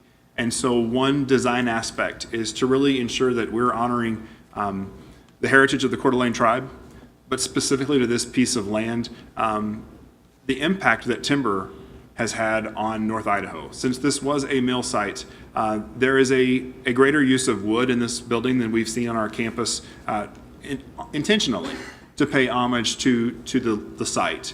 And so what you're seeing there in that glass entryway is actually all inside that from the top. As you look up, it's cedar slatted ceiling to really highlight the emphasis of timber in this particular area and on this particular site. So it is a concrete and steel, glass and timber. That's the building materials in this particular project. Again, really working to pay homage to that site. Any questions, Mr. Chairman, on this presentation? Questions from the board? I don't think so. You've done a nice job. I do have one question, I guess, just because we joke about whether we have a walking problem or a parking problem. I notice we show a new parking surface there with, it says plus or minus 60 stalls, and it looks like in the, what I'll call the west corner, we still have the existing parking there. It seems to me some additional of the space has been utilized for parking in some of these. What's our net loss, I'm guessing? Or are we breaking even? I mean, just curious, because parking's always kind of a discussion Mr. topic. Chairman, Trustee Banducci, the part that you're seeing here that says dryland grasses, this has actually been expanded. This entire lot will be the lot that it is today. There is a paving project, working with the Permanent Building Fund to pave that lot in correlation with this building. So all the parking that's there today will remain. It'll just be high quality and paved. Okay. So no net loss on this particular project. I think a lot of people will appreciate that. Any other questions or comments? I do, but Chris, why don't you go ahead and stay up there for a minute? I don't know if you have a copy of it. I asked, Eddie, you should have a handout. I asked Chris to put together for board review a draft or a mock-up of a financial progress report on both budgeted, revenue to date based on budget, and then also the percent of budget expenditures. And so this will give you an idea of where we are in terms of, we're also going to see a little bit of this in the enrollment report tonight in terms of, we had a budget goal with respect to enrollment, and depending on our enrollment mix, which is very complicated, we will be some percentage of that budget goal. So this format that you have it's not drilled all the way down into all the detail of the budget, but it deals with the major categories. Chris, you want to add anything to that? Thank you, Mr. President. Mr. Chairman, members of the board, this is something that we look at on a regular basis, and you're aware of that, but we have not shared this information as fully and transparently as we would like to. And so this is an attempt to provide the board with a regular, at least quarterly update on where we stand financially. So we're able to do that specifically at this time because, as you'll find out later today, the census date for the college is October the 15th. And so we're able to report actually what's going on live right now. Just to highlight a couple of pieces here, year to date, we're at $6.2 million in operating revenue on a budget plan of 12.4. We're right at 50%, which is where we would expect to be on our operating revenue. There's some more nuance to this that we can talk about later in enrollment, but want to highlight that. And then for total revenues, we're currently at 52.81% of our budget for total revenue, coming in at $25.1 million in revenue. On the expense side, just to highlight briefly, we're exactly where I would hope we would be. For total expenses, we're running right at 20% for the first quarter. So that is as close to on track as I think we can get at this point for that first quarter of expenditures. Looking at July, August, and September, we've got $9.1 million year to date in overall expenses for the college. So I guess in summary, the state of the college is good. We're weathering the enrollment challenges that we have. Primarily, you'll see that through some of the expense reductions that we're having, but we're really trying to make sure that we're focusing on our revenue mix and watching those expenses as they come in. So if this is information that you find valuable, and I would suspect that it is, we'd like to make it maybe format this so that you can read it a little bit easier. This was just a first run through to kind of put the basic components of it together so that you could see how this will go. And then we'll track this over time, and it could be quarterly. We could even do it monthly if we needed to at each board meeting. But if you have feedback or thoughts about that, please let me know. Mr. Chair? Well, I'm very pleased to see this. In my previous life with the K-12 board, they did have it monthly. They were always able to track the budget, and there's no surprises at the end. And this is just perfect. It just this is just highlights exactly what we should see. And so I would encourage, if you can't do it monthly, that's fine, but at least every other month. Absolutely, we can absolutely do monthly, whatever the will of the board is. And there will be times where we'll look at this and we'll go, okay, we have something we really need to pay attention to before it gets to, as it's starting to unwind or develop. So, Chris, thank you for putting this together. And while you're there, Judy? Just to follow up on that, certainly something, thank you, Chris, this is something we've talked about in the audit world as well. So, Christy, I'm with you, and I'm both appreciating it. If it could be tucked into the board material before we receive it, then we can absorb it faster to, as you say, there may be moments when we need to say, oh, what are we going to do with this? Other moments when we say, hooray, we got it right. So that would be my only other request. Timing, I think, is as the board wishes for the reality of, if you're doing it anyway, then tuck one in, sort of thing. Thank you. Thank you. Any other comments? Okay, the other, just a couple more items. As I think you all know, we've signed an agreement with Gizmo to have them move into the Headland building. Chris has principally been involved in that, working with a few other folks to help them make that transition. And I'm really looking forward to what this looks like as we build it out. We'll be reporting on that, and there'll be ample opportunity for the board to get engaged in that information along the way. But Chris, you want to just, by way of update, share how that's going? Absolutely. Mr. President, Mr. Chairman, members of the board, we met with Gizmo on October the 13th, and it was inside the Headland building in one of the bays. And it was a great kickoff. The process of getting the agreement signed and moving everyone together has been, it's built a relationship, and I think we're at that stage next to work together. This kickoff event was really to establish a framework of how we collaborate and vision together the future of innovation at NIC and how we interact with Gizmo and how Gizmo interacts with us. The planning principles we talked about were around the physical space and what that looks like and how that works together as we move forward. And it was one of those, as you can imagine, full of housekeeping details as they're coming in saying, how do we turn on the heat? Where are the air compressors? There was some of that just basic housekeeping, moving into a space that we covered. But more importantly, we looked at how we streamline processes, how we work together to leverage each other's strengths, specifically to provide the educational opportunities that Gizmo offers to a larger audience. And some of those conversations were making sure that students are engaged, making sure that we have a way to feed students into those programs, as well as leverage what happens in our continuing education arm and workforce training to see how we can leverage those strengths to provide the Gizmo educational opportunities to a wider audience. Other things that were really important were conversations that Dr. Burns is leading in how do we integrate faculty in the planning of this space together as we go forward. So that was our kickoff meeting. We're meeting now on a regular basis. The plan at this time is that Gizmo plans to operate out of the NIC campus at the beginning of 2018. So they're in the process of moving in. There's some stuff showing up now, getting ready for them to operate on our campus in January. Any questions or comments? Thinking about logistics on that, how are we doing for parking in that area then for folks to be able to be part of Gizmo? We are very lucky that a lot of their planning and their activities happen in the evenings and after school. So our parking needs dramatically decrease at 4 o'clock in the afternoon. And so we'll have that entire lot, if you're familiar with the Headland building, towards the neighborhood. That is a huge parking lot that is only used in the evenings and on weekends if there's a Boswell event, when we have a large performing arts event going on. Otherwise, that is a pretty sparsely populated lot. So we do not anticipate problems with parking for them. There will be a couple of assigned spots for Gizmo visitors that we'll have on that side of the building, but most of their evening activities, that lot is totally clear. Super, thank you.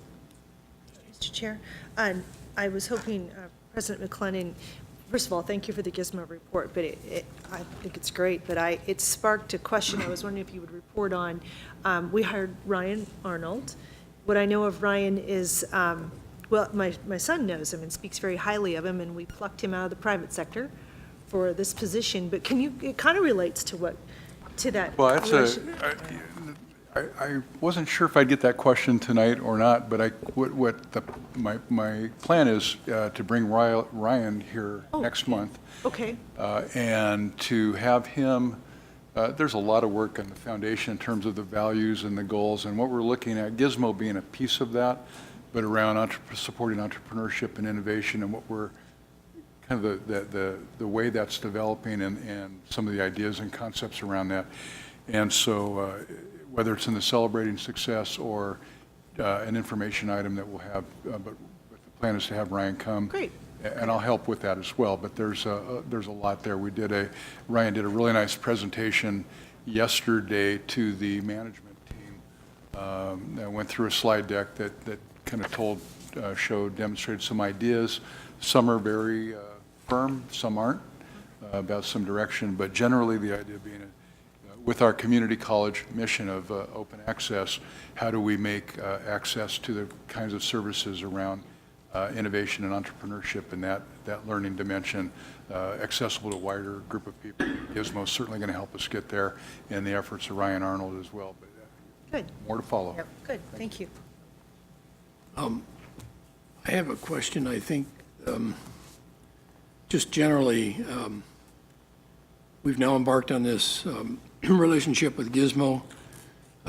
We have embarked on a relationship involving the community garden with the Kootenai Environmental, and we're looking at these entrepreneurial programs. And I see that we're moving in a direction of involving segments of the community in different ways within the structure of NIC. And I don't know that we have developed a policy of who we will accept, why we will accept them, under what conditions and what circumstances. These two at least, enterprises that we're involved in could be great learning experiences as to setting a policy, but I'm wondering if there's been any movement toward trying to get a policy set. I know I've asked about it a couple times, so. Mr. Chair, we have worked together on guiding principles that really outline how we interact with these agencies and what benefit really they provide to NIC and how there are connections into the college. We have not formalized that in a policy, but we can move forward in building that around those guiding principles. I don't know how the rest of the board feels about it, but I would feel more comfortable if we were at least presented with a policy that helps us define the future, so we don't get into a situation of somebody requesting some relationship with us, and do we say yes or do we say no? And the two that we've done so far are fairly easy yeses, but they may not all be. And we better use the opportunity that we have, I think, to set a policy that will guide us in the future. So I think it's a real important thing for us to do since we've already embarked on this endeavor. Now, I don't know how the rest of the board feels, but. I think if you think about it, CTE program is neck deep in partnerships with industry. And is it industry or is it individuals? So I probably clarify, but we're already there with other things. You know, you have loaner cars or donated cars and that sort of thing. So go down. Okay. Judy? I think it's a good concept because we want to make it, we, the community college, want to be as accessible and innovative as we can be, but we need to be even-handed in how we do that. And I think a policy, sounds like you've already defined some guiding principles we ought to be looking at, and I would welcome some input from the staff as to what works for you. And there may be other schools who've done other things with it that we can learn from that too, especially the don't-dos. We want to be sure and do those, learn about those before we do them. Okay. Any other further comments or questions? Did that conclude your report? Just one other item that we're beginning, we're well underway really, looking at the legislative session coming up and working on the strategies around that. Your board will obviously have more information about what's going to be happening there in terms of Education Week and college's involvement and the board involvement. But we are setting up, I am setting up individual meetings with all of the delegates in North Idaho, as well as our federal partners, not partners, our federal delegation representatives. Part of that EMSI data that you heard about earlier this evening would be something that would be a feature that would be part of those conversations. There's a white paper that has about its third or fourth iteration right now that we're developing for all 4 community colleges, but it's pointed to the value of this segment of education in Idaho, and that would be another feature that would go into these interactions with our delegation. So, and then just other things unique to North Idaho College. So that concludes my report. Thank you. Any other questions, Judy? Couple of questions. Thank you. As you mentioned legislative things, I want to be sure on our calendar, we have, in fact, the legislative send-off, where we launch the legislators on December 11th. Is that correct? Laura? It's here on the calendar. We assume it is. Right now? That is correct. At, You'll be receiving a save the date shortly, but I was just cross-referencing it, and it will be down here. Okay. On campus, starting at 5 o'clock. Okay, good, thank you. And then thinking about that and the task force, and I think you handed us tonight a task, or was in our booklet, in our board material, was the task force report, which is one I think we'll be continuing to talk about. But that too will have legislative impact as we see the ongoing discussions with the governor as to which things he will choose to highlight.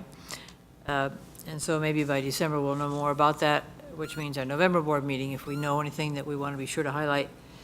I don't want to lose the momentum on what that task force has thought. If I could just comment on that briefly. There was discussion at the recent state board meeting about how the sense that I'm getting is that the governor will be, he's received the report. It will be going back to the state board now for its prioritization. Now, our engagement in that does get a little bit fuzzy again because we're not governed by the state board per se, but there will be an impact on us. The work will be to prioritize, there's a lot of recommendations, as you've seen. One of the features of all those recommendations is a lot of that is a collection of activities, many of which we're already engaged in. I mean, there's a lot of the work that's recommended is work that we're well underway in around guided pathways and potential advising and work with the K-12 segment and whatnot. So, but there are a couple things in there that are going to become very interesting and we'll want to pay attention to. One is the idea of systemness.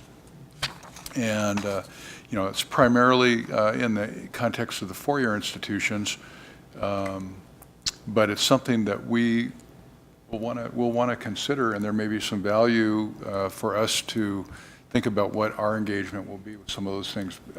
One of the biggest one would be a statewide ERP, which is basically all of the computer information systems that support college activities, finance, you know, student records and whatnot. You know, the 8 institutions have a substantial investment in all of those structures right now, and they're mostly different from each other. So the idea of going into a statewide ERP, there's some pretty significant lessons learned right next door in Washington State that I think Idaho would want to pay attention to. Very expensive proposition, and a lot can anyway, so there's that piece of it. And the other one is outcomes-based funding. Outcomes-based funding, the work that's been done leading up to the task force, really, that essentially is what drove the task force's creation, was the conversation around outcomes-based funding. That's the one thing that did not get delivered or developed by the task force. It did not fully, it didn't cross the finish line in terms of formal recommendations. So, you know, there's a lot to watch with this. There's a lot of uncertainty right now, statewide and certainly with the state board about how this is going to play out. And, you know, obviously I'll keep the board apprised, and there'll be some points where we're going to probably want to hold a workshop or two to think about what all this is going to mean possibly for NIC. I'd like to follow up on that because I think you're exactly right.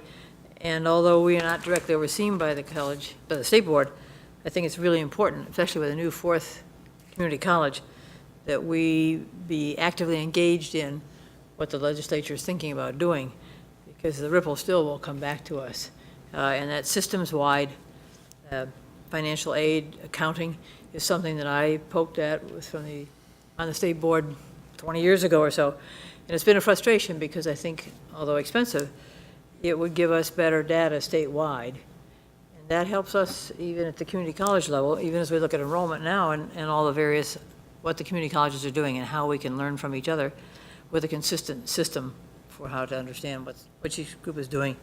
And I see that's in the recommendations here that you've shared with us, which is just the beginning. But there may be some things that we really want to lobby with the legislators and governor to think about that are enriching both to the community colleges.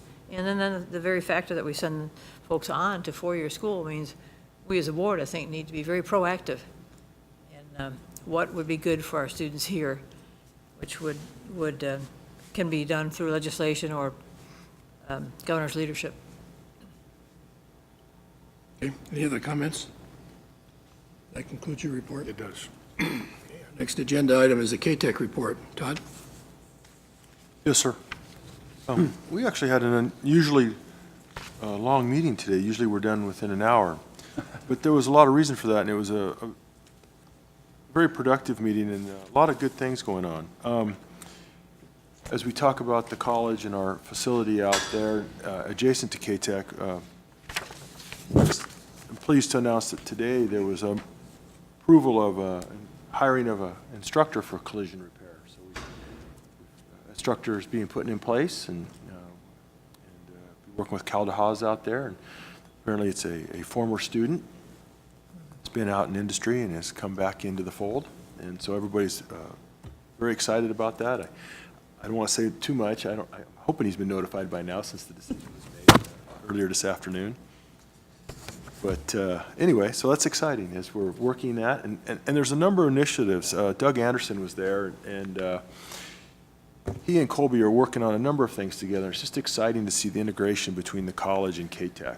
There's so much stuff going on, and I don't want to say too much, it's stealing of Doug's thunder, but there's a couple, 3 initiatives that they shared today with the KTEC board that are that they're thinking about and chewing on. Of course, I'm sure we'll hear more from Doug and those folks, if there's anything that needs to be approved or whatever. But it's just exciting how we're sharing resources and stuff in the diesel program. There's some other classes where we have a couple seats here and there that there's maybe some talk of a way we can make some of those available to them in the CAD and other places, because it doesn't cost us anything more. The seat's empty, the teacher's teaching, the computer's sitting there. So, so there's some things we can do.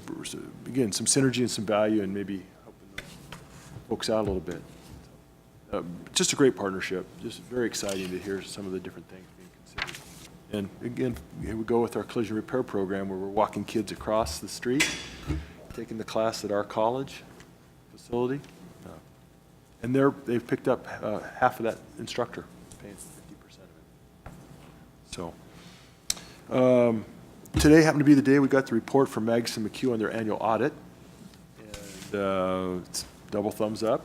They're doing great. So everything was in order and no deficiencies. And they just look sharp financially. Everything's looking good. Budget's looking good. The 3 superintendents all chuckle because this little project's doing so great. Nice if everything went so smooth and easy. Our meetings are quite pleasant, actually. Everybody says this is the best board to be on. I want to share a couple other quick things. This was kind of exciting. The enrollment is up from 371 to 381. Not quite as high as they thought, but they've lost a few. You know how that goes. But they gave us some information that says they now have 22 dual credit offerings. 3 of them are in the nursing, the CNA. 5 are in the collision repair now. Carpentry has 6, and we have 9 in the hospitality area. And then they gave us the breakdown for the local high schools. And not to take too long, but I thought you guys might find it interesting, and anybody watching, to hear the schools. And I want to caveat to say that there's some work going on with Lake City, and they're trying to encourage and up theirs, but there's been I think some change over there. So I think that's being worked on, and I know they want to be more involved. And one of the things that the 3 superintendents all talked about, and Becky kind of led it off from Lakeland, is that how in the conversations now, as the advisors are talking to the students, or just in general, the faculty and the administration, that the CTE path is being considered co-equal with the academic transfer class. And they're trying to get past that stigma that, only certain people can be in CTE, or only certain people can be in CTE, or, it's a co-equal path, and you don't have to be blue collar or whatever, it's for everybody, and so it sounds like they've made a lot of progress on that, and that's going to help all of us, I think, going down the road, and more opportunities for the kids, because I think there's, different people suited for different things, so I want them all to see the different opportunity that might be available. For the schools, Post Falls with 89, Coeur d'Alene with 87, Lakeland with 67, Lake City with 50, Timberlake 41, the Venture has 32, excuse me, 33. Venture has 33. We had to make a correction there. New Vision has 10, and Mountain View has 4. So it's really spread across our different high schools. So 381. And I think that's it, other than just they're doing really well out there, unless there's any questions. Mr. Chair. Yes. Well, first, I would just like to say that, Todd, the first part of your statement about the integration, that was the vision starting back in 2004, and then I was on the school board, and Harry Amond was the superintendent, and he was involved in that whole process when we found property. That was the vision. And to hear it happening, and then, of course, when this board decided we're going to buy this property and we're going to build right here, right next to K-Tech, once again, that was the vision. And to hear it happening is such a great report, that they're back and forth across the parking lot. I mean, we're supposed to be sharing resources on behalf of our taxpayers. Not only that, but just the benefit to students. So that's exciting. I'm wondering on the populations that you talked about in the schools, about the higher ones that are attending. Lakeland, it's kind of in their backyard, but I'm wondering if it's just based on less population than the Coeur d'Alene School District, and maybe you or Brad can kind of say, is that why? I think, well, two things. One is people were parroting what you just said, that everybody had the big smile on their face. Yeah. This is the fruition of the vision, yes. It was a pretty pleased group today, And secondly, and Brad, please add some color to this, but I think it is a numbers game, just sheer numbers. It's interesting when the Lakeland School District split up and the numbers that are Timberlake versus Lakeland, even Timberlake with the extra distance, they're still at 41. So, I think Lakeland, because they do promote it. I know Becky and those guys promote it really heavily, so I think it's just numbers. Do you think that's? Well, and maybe there's more to it. Please, Brad, if you have some more insight. My first response would be add up all of Lakeland's, and then let's compare, because that's how we always were with Post Falls and Coeur d'Alene, see if we could compete with the bigger schools.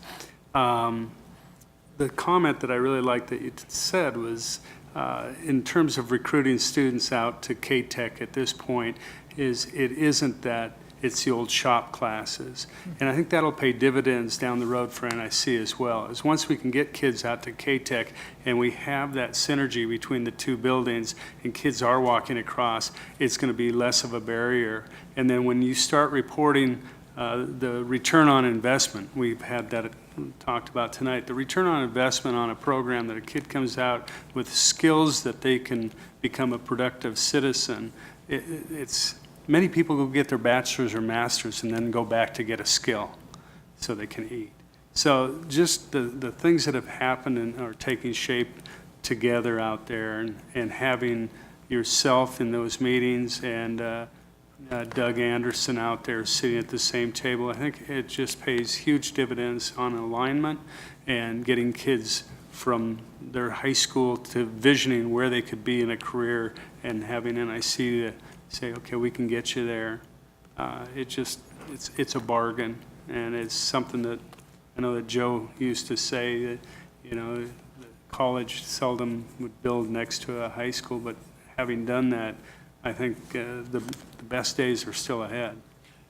Two thoughts, if I may, on that. One is, it has been great to see Doug doing a great job. He was good friends with the prior administrator out there, the director, and then they were good friends and kind of worked together. Well, he and Colby have really established that relationship, and those two are just running together and doing a great job. So that's been a seamless transition, and I know I personally was kind of wondering how that would work out, and it's gone, I don't know, maybe better. The second thing, and you kind of alluded to this, but what's important is there's been a change of the mindset or a shift of paradigm. There was a time where, well, you're not going to go to college, or you're not going to do this, you're not going to do that. So what was left over? Well, okay, well, we'll put you here in the technical school. Maybe you can work on an engine, or you know, it was always kind of by default at the end, the second choice or the third choice, or whatever was left over, or we don't know what to do with somebody, so this is where we're going to put them, type of thing. And what's interesting now is that these are seen as viable career paths, and Doug talked about that. He talked about a guy, young kid, 21 years old, and I hope I get this right, that signed up on the slope, $148,000. Bam. And then he talked about another gentleman, young man, and he was at $100,000. Now those are a little bit much, but there was enough examples of those. In fact, it was funny because Becky goes, well, you know, and we said, no, you know, maybe we need to change careers, you know, kind of joking. But there are some amazing salaries that some of these kids are, young people, they're still kids to us, I guess, that they're able to command even at some of the entry level of some of these skill sets if they're willing to go where some of the jobs are and move around. But there's a demand for these skill sets. And even locally, there's still some nice wages that can be made. So there's a lot of opportunity out there, you know, depending on what these young people want to do. Okay. Did you have a question? Yep, comment first, though, in that you're right about the jobs and the salaries. And one of the things we can do by generating skilled employees is bring more businesses here that will use those skilled employees, which will help those wages as well. Then a quick housekeeping question. A while back, there was struggle with a heating system K-Tech. Has that been resolved? We actually, okay, I got to be real careful on this one. In fact, we'll probably be in executive session at the next meeting. We did get an update today from the attorneys. It's an ongoing situation. Is it in litigation? Well, what's happened now is there's several parties involved. One of the companies was sold, so there's a new owner there, which has complicated it a little bit.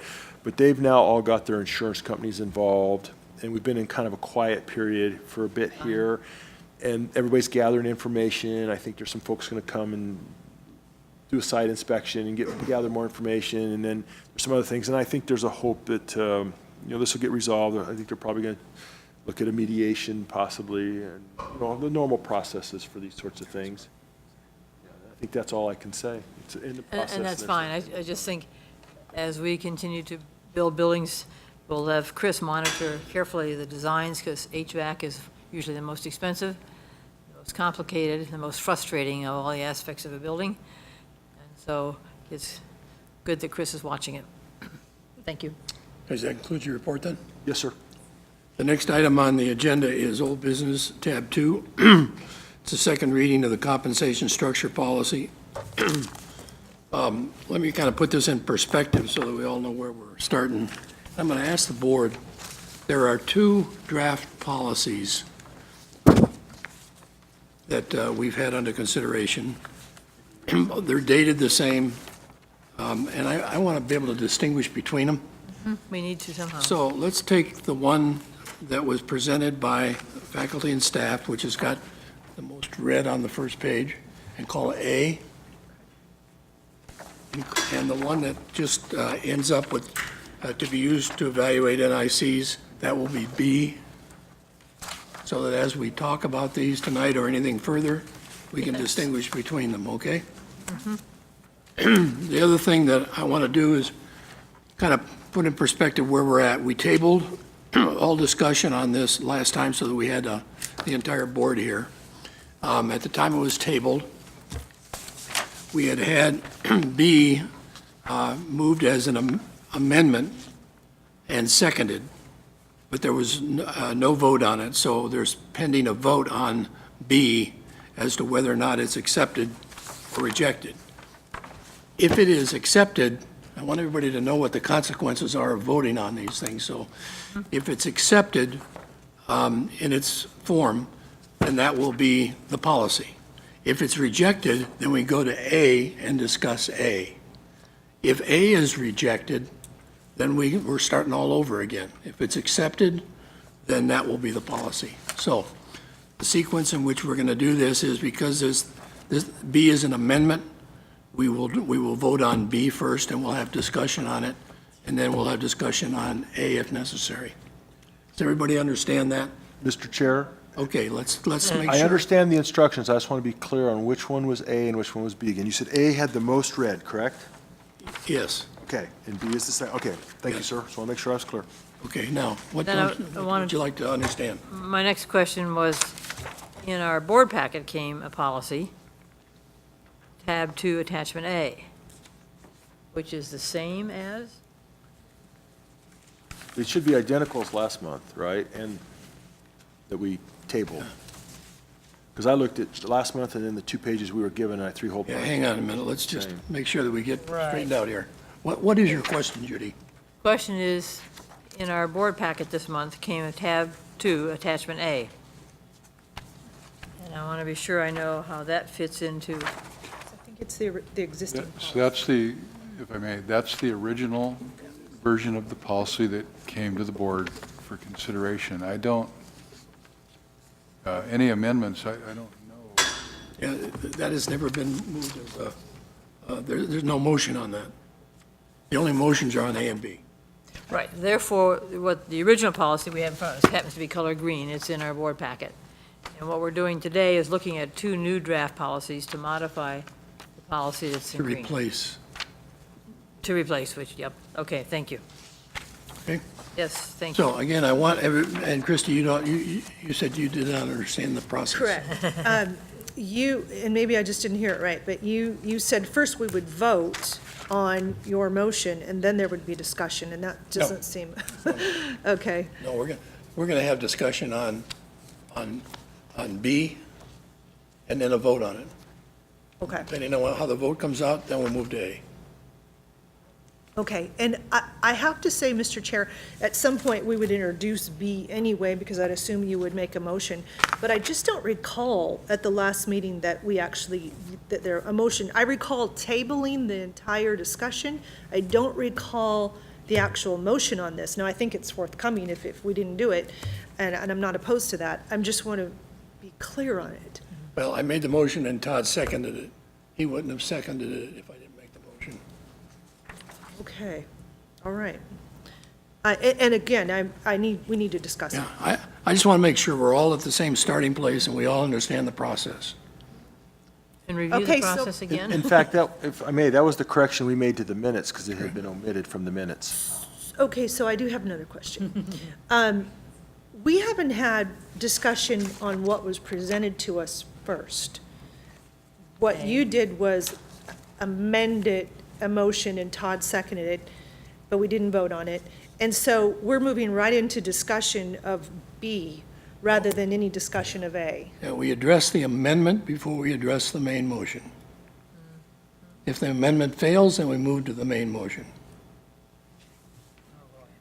Okay, so, but to me, that easily, the amendment could just be the final say, and we've never discussed A. It could be. It So could I be, don't know how we ended up there. because one's an amendment to a main motion, and that's just procedurally the way you do it. You vote on the amendment, and then you vote on the main motion.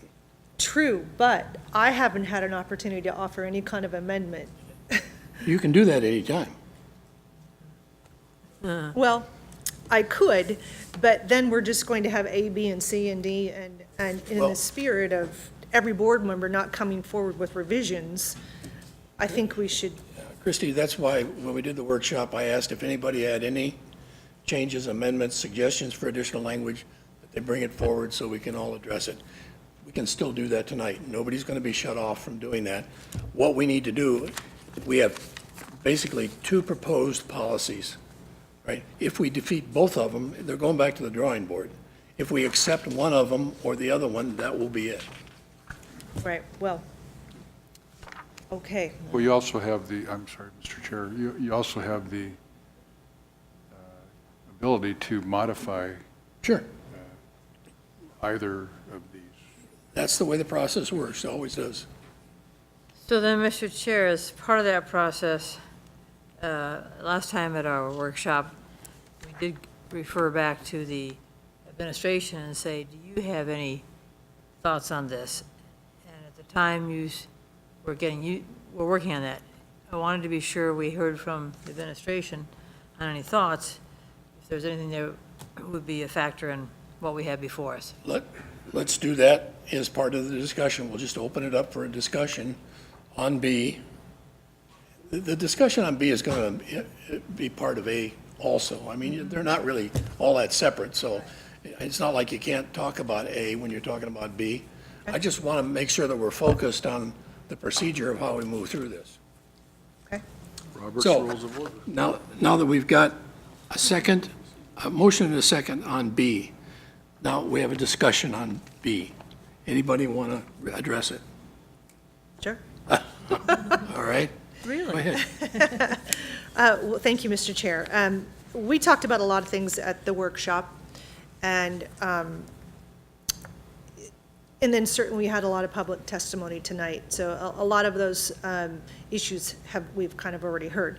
But I think that the biggest thing I want to impart from all of this is that boards, when they create policy, it really isn't about their own personal philosophy. We can't bring any of that into it. We bring our experience, but not philosophy. And the reason for that is when you create policy, it should always support the mission. And so draft B, to me, does not support the mission. It is almost, well, first of all, it's way too broad in a couple of different areas. Under the compensation structure, that first paragraph, that's been changed quite a bit from draft policy A. And the language is too big of a deviation, I think, that would support the mission of the college. So I'll give you an example. Under draft A, the all benefit eligible North Idaho College employees are compensated per a structure approved by the Board of Trustees. To ensure that employee compensation structures are fair and competitive, North Idaho College will periodically review salaries internally and externally. These periodic reviews will not be utilized to determine the necessity for annual steps, but to ensure the base structures are comparable with similar institutions. Now, I would also add that was already rewritten once. That was after you and I met with the leadership, and it was sent back, and they listened to our input, and they came forward with additional language. To me, they have already compromised quite a bit. They've tried to find common ground with this policy proposal. So I can support that because I actually believe that the periodic reviews are good, and that was your idea, Mr. Chair, and I do agree with that. But I think it should be used to evaluate the overall base structures, as you would do with any salary study. You assess your base structure, you don't withhold a step. So I can't agree with the language in draft B that says these periodic reviews will be used to evaluate NSA's competitiveness with similar institutions. And so it leaves it wide open that the step could be removed based on that evaluation. And then as you move further into it, under compensation structure placement advancement, in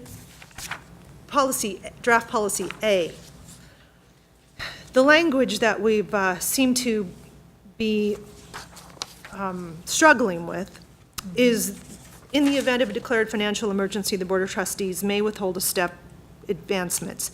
This decision would result in collaborative process that includes, but is not limited to, participation from the President's Cabinet, budget managers, staff, and faculty assemblies, and meet and confer committee.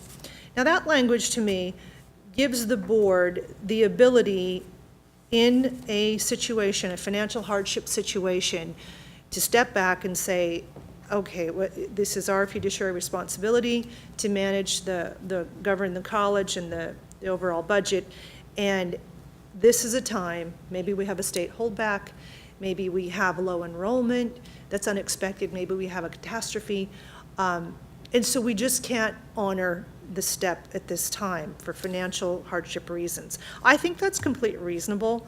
And so I support that language. In draft B, that language is withheld, and that language is replaced with, in the event of any anticipated fiscal need. However, any such withholding would be subject to review and comment by President's Cabinet, budget managers, staff, and faculty assemblies, and meet and confer committees. So there's a major difference in those two paragraphs. Any fiscal need could be determined in any whimsical way.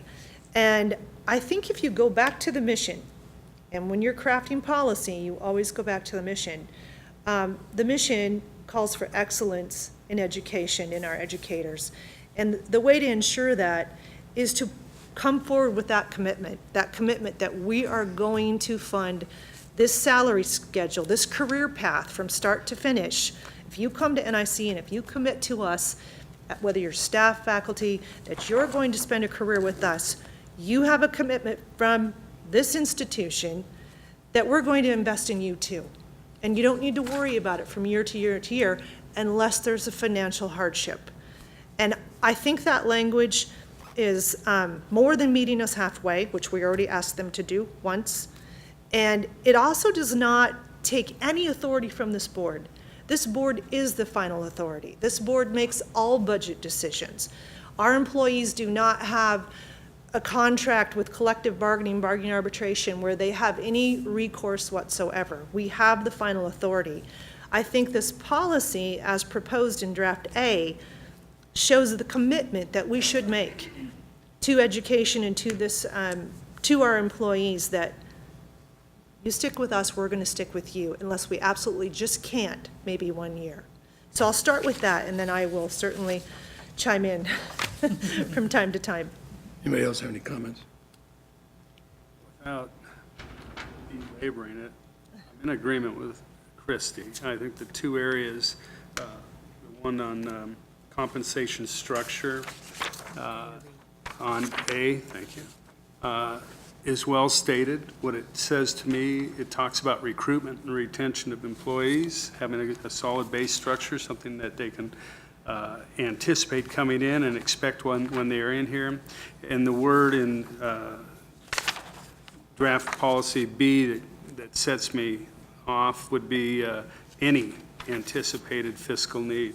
And I think that empowers the board and doesn't feel like we're playing fair if it's any. So I'd go with policy A. Any other comments? Judy? As I work through these, I think we, in the first paragraph on both policies, A and B, we did stay with it. Therefore, the support of the college's annual step-based compensation structure will be high priority for annual budgetary planning. So that stayed in both policies. Am I reading that right? Okay. Because certainly tonight, when what we were hearing was clearly one where this technique, although identified as not being used in other community colleges, has been here and is part of what I think is our fiscal responsibility and for our planning purposes and for faculty and staff. And I want to be sure that's been identified and recognized. Then when we go to the compensation structure, that's where we have the differences that we're struggling with. And for me, the word in the second to last paragraph, Board of Trustees may withhold step advancement in the event of any anticipated fiscal need. The other word that worried me was anticipated. There may be some things that are not anticipated that would come along, and how do we deal with those, which I think we've experienced before was when the legislature took some money back. I don't know that we anticipated that till it happened to us. So I would want to identify that word anticipated as troublesome for me. I'll continue to listen some more because it sounds like the two areas that are the bumps is in the compensation structure, where we say to ensure employee compensation, those words stay the same. It's the employee compensation structure is fair and competitive. I don't think, yes, that's named here too. So I want to be sure I understand the differences, which is we've identified in policy B that it would be reviewed every 3 years. and we don't say that in policy A, is that correct? It does. They made those revisions. Is it every 3 years, though? I'm not Correct. studying that. Where do you see that in the compensation structure? Second one. Did you find it? 3 years. So Judy, do you have a question? I just I'm not wanted sure to where we are here. Just be sure where we are, yep. Okay, no, I'll keep looking. Right in there. You know what, maybe that's in draft B. I guess I assumed it made it to draft A. It didn't. It said. So my question was- Yeah. Periodically is draft A. Any other questions or comments? Any question then on, any board members have any concern about defining it as every 3 years versus periodically? I agree with 3 years. Let me comment at least on the policy that I advanced. I think it's important to take a look at the entire policy. When we start talking about not appreciating the faculty, not appreciating the compensation system, that is not the policy. The policy says specifically, North Idaho College recognizes that an established compensation structure system is one of the most effective ways to attract, retain, motivate, and reward employees who are critical to the success of the college mission. There has been no attempt to change any of that. When the organization consists of skilled and motivated employees, the college thrives. There's been no attempt to change that. Furthermore, step-based compensation structures provide a framework for fair and consistent pay policies and help monitor and control the implemented pay practices. There has been no attempt to change any of that. Finally, they serve to demonstrate possible pay opportunities to prospective and current employees. No attempt to change that. Effective and transparent compensation structures are critical for the college to maintain a shared sense of internal equity and fairness. No attempt to change any of that as policy. Therefore, the support of the college's annual step-based compensation structure will be a high priority for annual budgetary planning. Now, that's the stated policy of this board, and there has been no objection in either rendition to that language emphasizing the importance of employees and even the step-and-column process. So, as an effective policy, there's no objection to that. Now we move on to the compensation structure, and it's a matter of determining how do we do that? How do we be fair? And that's what the compensation structure says. All benefit employable North Idaho College employees are compensated per a structure approved by the Board of Trustees. We're not changing that structure. To ensure the employee compensation structures are fair and competitive, North Idaho College will review salaries internally and externally. My suggestion is every 3 years, so we put a specific time limit on it to make sure we have timely information. These periodic reviews, and then the change that I made was, will be used to evaluate NIC's competitiveness to similar institutions. That contrasts with the language that says these periodic reviews will not be utilized to determine the necessity for annual steps, but to ensure the base structures are comparable with similar institutions.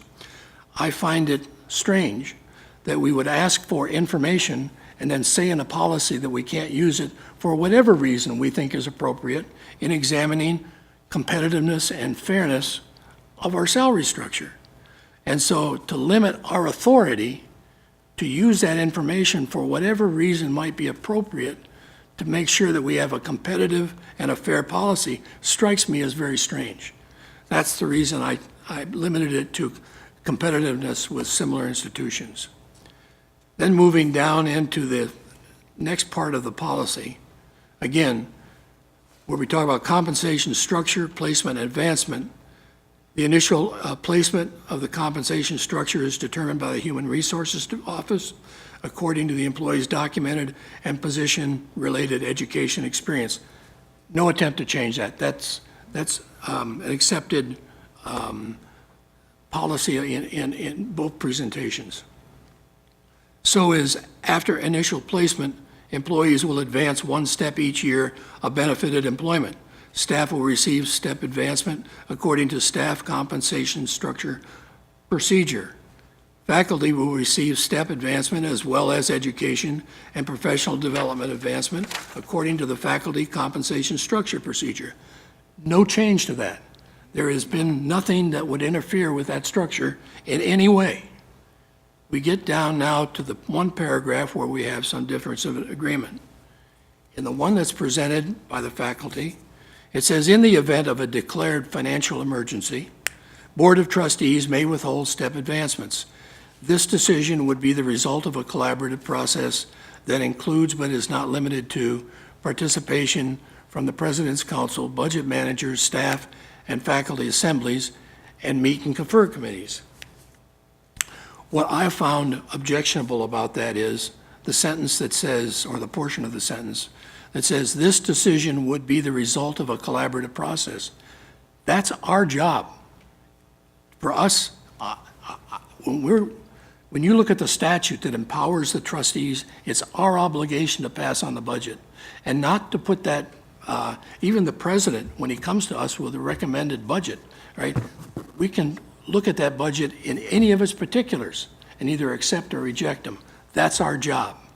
And to say that there is any decision on whether there's a financial emergency or withholding step increases has to be the result of a collaborative process, meaning we don't get to decide that. It's decided by the collaboration of everybody. And what puzzles me and frustrates me is every time we get in this discussion, somebody says, and you said it tonight, the board is the final authority. But the board isn't the final authority under that. That's the way you read the sentence. Let me finish. Sure. And so anyway, I find that particular restriction on the board's ability to make a decision, that's what I object to. And so I put in there that the Board of Trustees may withhold step advancements in the event of any anticipated financial need. Well, that's what we've done in the past. That's just being honest. And what troubled me about this policy from the beginning was the policy that we have is not honest, because we say what we're going to do and then we haven't done it. So let's now be honest. And I think there may be any anticipated fiscal need. We don't know what it might be, and we can't start to imagine it. As soon as you list them, you're going to forget something, or you're going to put something in there that shouldn't be there. So what we have to do is live up to our established statutory obligation, and in the event of any anticipated fiscal need, we make that decision. However, I think the due process is an important part of any decision. And if we do something like that, this provision says that any such withholding will be subject to review and comment by the President's Cabinet, budget managers, staff and faculty assemblies, and the meet and confer committees. I want to have everybody on this campus have an opportunity to make comment on a decision that we've made and try and tell us where we're wrong, and we can change our mind. That's what we ought to do. But it is our decision. It's not a collaborated decision. It's not a collective decision. And we have to make it based upon the information given to us by the president and his budget committee and all of the budget process that goes on before it ever gets to us. So that by the time it gets to us, there are recommendations, and then we have to make a decision. So the reason for the change in language is to get away from language that, in my mind, requires a collaborative process to make the decision. And I find that very uncomfortable. I do not object to the fundamental concept. We've had a lot of comments here tonight from different people, and I do appreciate that because I know they're heartfelt comments. But there is no attack on the compensation system. There is no attack on step and column. There is no attack on getting it on a regular basis so long as we can afford it and it's within the budget. The only I think what we're really discussing tonight and should be discussing is under what circumstances does the, under what process do the trustees, are they able to make a decision on the budget? So, Christie. Mr. Chair, well, you said a lot, and I would just say that this is a process when we go through policy, a necessary process, and I don't want the board to feel defensive or worked up over it. I want to continue the conversation. Your interpretation of that sentence, collaborative process, to me, that's just saying, it's just a process where we're going to get input. It is not somebody else is going to be making the final decision for us. I would agree with you 100%. The final decision is with the board, always has been with the board. So you and I see the sentence different, but I will tell you that that's not a deal breaker for me. I could go back to the Senate and ask them if they would consider input or review or whatever, because it's not a deal breaker. I think that's just describing input. So I'm not worked up over that at all. But what I do think that policy is a statement. It is. It's a statement of values. And I think we need to be very, very careful that our policies, like I said before, reflect our mission. And when you start watering down and saying, you said, oh, all of these things haven't been changed. Well, nobody said they had, and nobody disagreed with what was in that portion of the policy. The disagreement is in other portions of the policy, and the entire policy matters, not just a couple of paragraphs, because it all comes together. So the parts that we find in disagreement, we just have to work through that. And the rest that we agree upon, let's just be happy that we do. Your point about that this information wouldn't be utilized to determine necessity for, I think once again, that's a interpretation and communication. I think what's being presented to us is when you do a periodic review, please don't take it and use it as a weapon to say, well, we have some way to not fund the steps this year because 20 of you are 5% over market. And I think that's why that sentence was put in there. What we should do with that information is use it to adjust the base structure, not the steps. And so I see why that was put there. It was, don't use it against us. We understand you will use it, just use it to look at the base structure. And so I don't find that offensive, that telling the board you can't use what you sought out. I don't see that at all.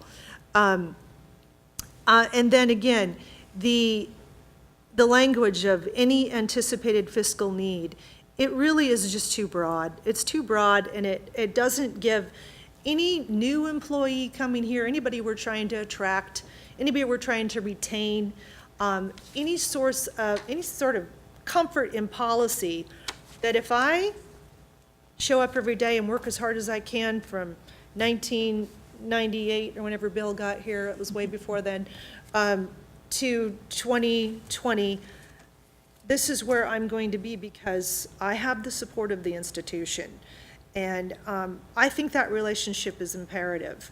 And when we make substantial changes to policy that takes away, even if it's a perception, takes away from that kind of a commitment, you will see an effect. You will see an effect in the classroom. You will see an effect in morale. And I don't want to be part of that. I want to be, I know that this institution can afford to fund the steps currently. There may come a time when we can't. But right now I know we can. And I think in the foreseeable future we can. $151,000 out of $47 million budget. That's what we're talking about. And so I don't want to craft policy that waters it down, that gives future boards who could ask to redo policy, they could, but it will be a lot tougher. I think we should craft policy again that supports what we're trying to do at NIC, not anything that could possibly detract from our mission, which would be, really having trouble competing with Washington State, with anybody that offers contracts or compensation in the way of step increases. We're now directly competing. And educators, of course, are going to look for institutions where they can get the best out of their career and the best way to support their families, and who wouldn't? And so I like the idea that NIC is the top in the state. I like that. We should continue to attract and retain quality employees. Okay, Todd? Judy, I have a question for you. You had expressed a concern on draft B, where it says, in the event of any anticipated fiscal need. I guess my question to you would be, if that was amended slightly and said, in the event of any current and/or anticipated fiscal need, would that make you more comfortable? Because you're right, we can't always anticipate, but if we say it could be something that's either current and/or anticipated, that it again gives us that flexibility, but that covers both contingencies, both it's upon us right now or we're preparing for it because Graydon's told us our head count stinks and we're in trouble or something. But would that small adjustment, would that put you a little more at ease with that phrasing? Thanks, Todd. Let's see how the whole board is doing with this, but for me, yes, current and/or anticipated, to me, better defines what's coming along or might come along. I would like to go back to, as you just asked here, does the board also have, go back to that question, see how the board feels about that, and also the many things we have that we all agree on, which I think most of all is the value of our faculty and staff, and how best can we set a climate that, in fact, recognizes them, but leaves us as a board the hard choices of implementing what may need to be implemented, depending on what happens. So for me, the compensation structure, back in the end of our both policies, A and B, where I think I heard that 3 years for all of our members would be all right for our board members, because what I'm trying to do is narrow down to the very few sentences that we have genuine concern about it. I don't think anybody has negative feelings about how we can best support our faculty. So if, and the other thing I would say I have trouble with on A is these periodic reviews will not be utilized to determine necessity. That's a hard spot for me. So if the board could review those two spots, then I think we're down to the final phrasing here. Declared financial emergency, current or anticipated is the other version of it. The collaborative process wording is harder for me because I think in version B, we say in the event of there will be review and comment by President's Cabinet, so that in fact we do include our various constituencies on campus as we, the board, make the decision. So could I have answered your question? Is the board all right with that wording, current and/or anticipated fiscal need? No. Okay, then we got some more work there. How about on the 3 years versus periodically? I think everybody's in agreement with the 3 years. Okay, so that one is not. So the two pieces that we're working on. If I could ask Sure. Chris a question, maybe we could clarify that for all of us, Judy, the periodic review.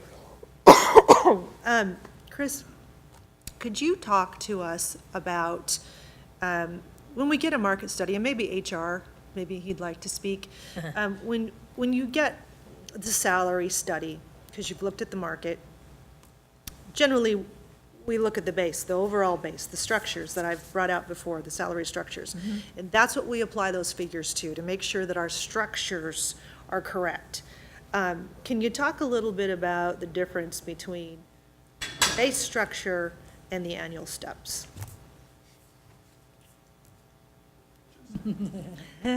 Maybe he would like to. Mr. Chair, Trustee Wood, we do have those reviews that we do. And in the past, how we've looked at those is if there's an area where we're out of alignment, let's take a group of employees. For an example, we're watching right now our landscape crew and how their salaries are stacking up against what's happening in the market. And we're acknowledging that there's some movement there that we need to address. And in this case, it specifically is part of those job categories that landscape is involved in. So when we do our structure review, there may be some adjustments to our landscape salaries to make sure that we're staying competitive with market. It might not move the entire structure, but it would impact those job bands that we're seeing that we're trailing behind the market in. The other way that we would look at that is if there was a need to adjust the structure as a whole, because for some reason the steps have not kept up with cost of living adjustments, we would anticipate a change to the structure as a whole to make sure that our employees are not losing buying power or that we're having compression issues. And so that's the difference in when we look at the structure and as we look at the steps. The practice of the board has been we generally fund the steps, and that covers, in our case, both whatever merit increase we would like to propose as well as the cost of living adjustment. Because those are set numbers in those steps, at times there can be variance. And so that step's not actually covering what the board is hoping that covers, and we'd go back and we'd look at the structure. Hope that provided some clarity. So let me ask you, Chris, if you found out that our people weren't being kept up, another way to do it would be to increase the step 2.5% or something like that. I mean, so adjusting the steps would be one way of adjusting the income disparity. The structure itself, the base would be another way. But both of those are ways of trying to make sure that our people stay competitive. Isn't that true? Yes, sir, that's correct. All right. That's why I think we need to not have ourselves handcuffed in terms of what we could use it for. Ultimately, I heard comments, quite frankly, that were discouraging to me as a trustee about some of the employees saying they don't trust us. They don't trust future trustees. And quite frankly, that's a bit demoralizing, I got to tell you. Maybe not to everybody, but it was to me. And I'm here not being paid by anybody. I'm here to do the best I can with the information that I have, all right, for the college and for the community in the college and for the larger community. And that's a big job. It's a big responsibility. And so I want to be able to have as much information available to do that as I can when the time comes. And so to handcuff us and say we can't use it for steps, but we can use it for the base, doesn't make any sense to me because we don't know what the circumstances will be where we may have to make those adjustments. Let's just try and find out where we are and do everything we can to be competitive. So, Mr. Chair, as we think about that situation where it's one where we as a Board of Trustees, and I would hope every future one would also be sure we're paying attention to the marketplace and doing a responsible job. When you adjust or look at and see a need for either individual category or the whole process, does the board expect that request and change to come to the board to make that adjustment in one category? I would think that the administration will make a suggestion to us during the budgeting process. That's how it happens. I don't think we have the capacity to make a decision like that without all the background information that the administration needs to make their recommendations. And my point in asking the question was when it's not an overall steps increase, but just an individual category that needs tune-up for the next year, do we board expect that tune-up size project to come to the board? I think it's been reported to us in the past. Reported to us is different. And it becomes part of the overall budget, and if we objected, we object at that time. But it is kind of getting way down in the weeds, which is where we really don't belong. And that's one of the things I'm trying to Yeah. measure is what is our role, at what time, at what level do we enter into that process? I'm suggesting that the language in proposal B that it be used to evaluate NIC's competitiveness leaves open the opportunity for the administration to gather as much information as possible to make its recommendations to us without restrictions on how that information can be used. So, Mr. Chair, do you understand, though, and I do understand what you're getting at. I follow that very well, that you want to be able to use all the information. But do you understand that without a little bit of additional language there, it could be used in a negative way? And I think that's the fear. And your statement about demoralizing to the board, I don't see that. I see people coming forward through a process that we set up, we should honor. Speak your minds, tell us what you're thinking. It is not a personal thing.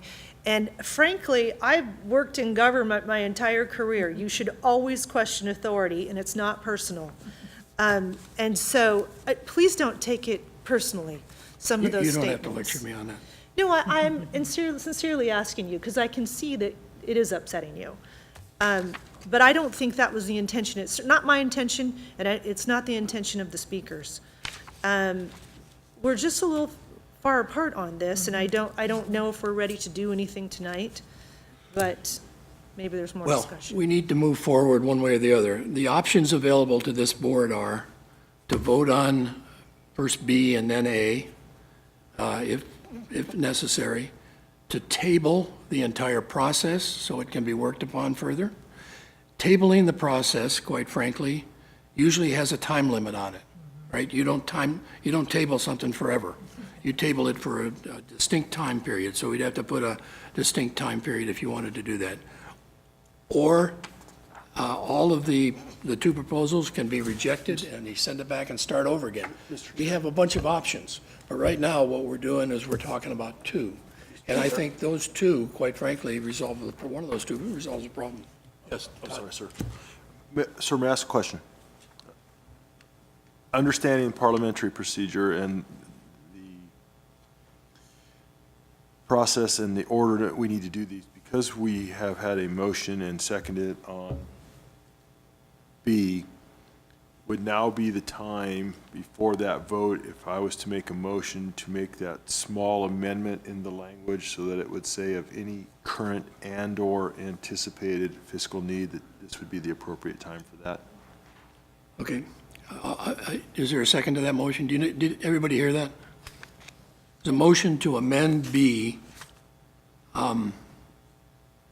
to add the language, any anticipated, any current and/or anticipated. Current and/or. Anticipated, yes, sir. Anticipated. So that's the motion. Is there a second? I'll second the motion, so we can discuss it. What you're talking about is a financial emergency. Why not just say it? Because you can't define it. So when you're in it. Right. That's what the board gets to define. That's exactly right, at the time. So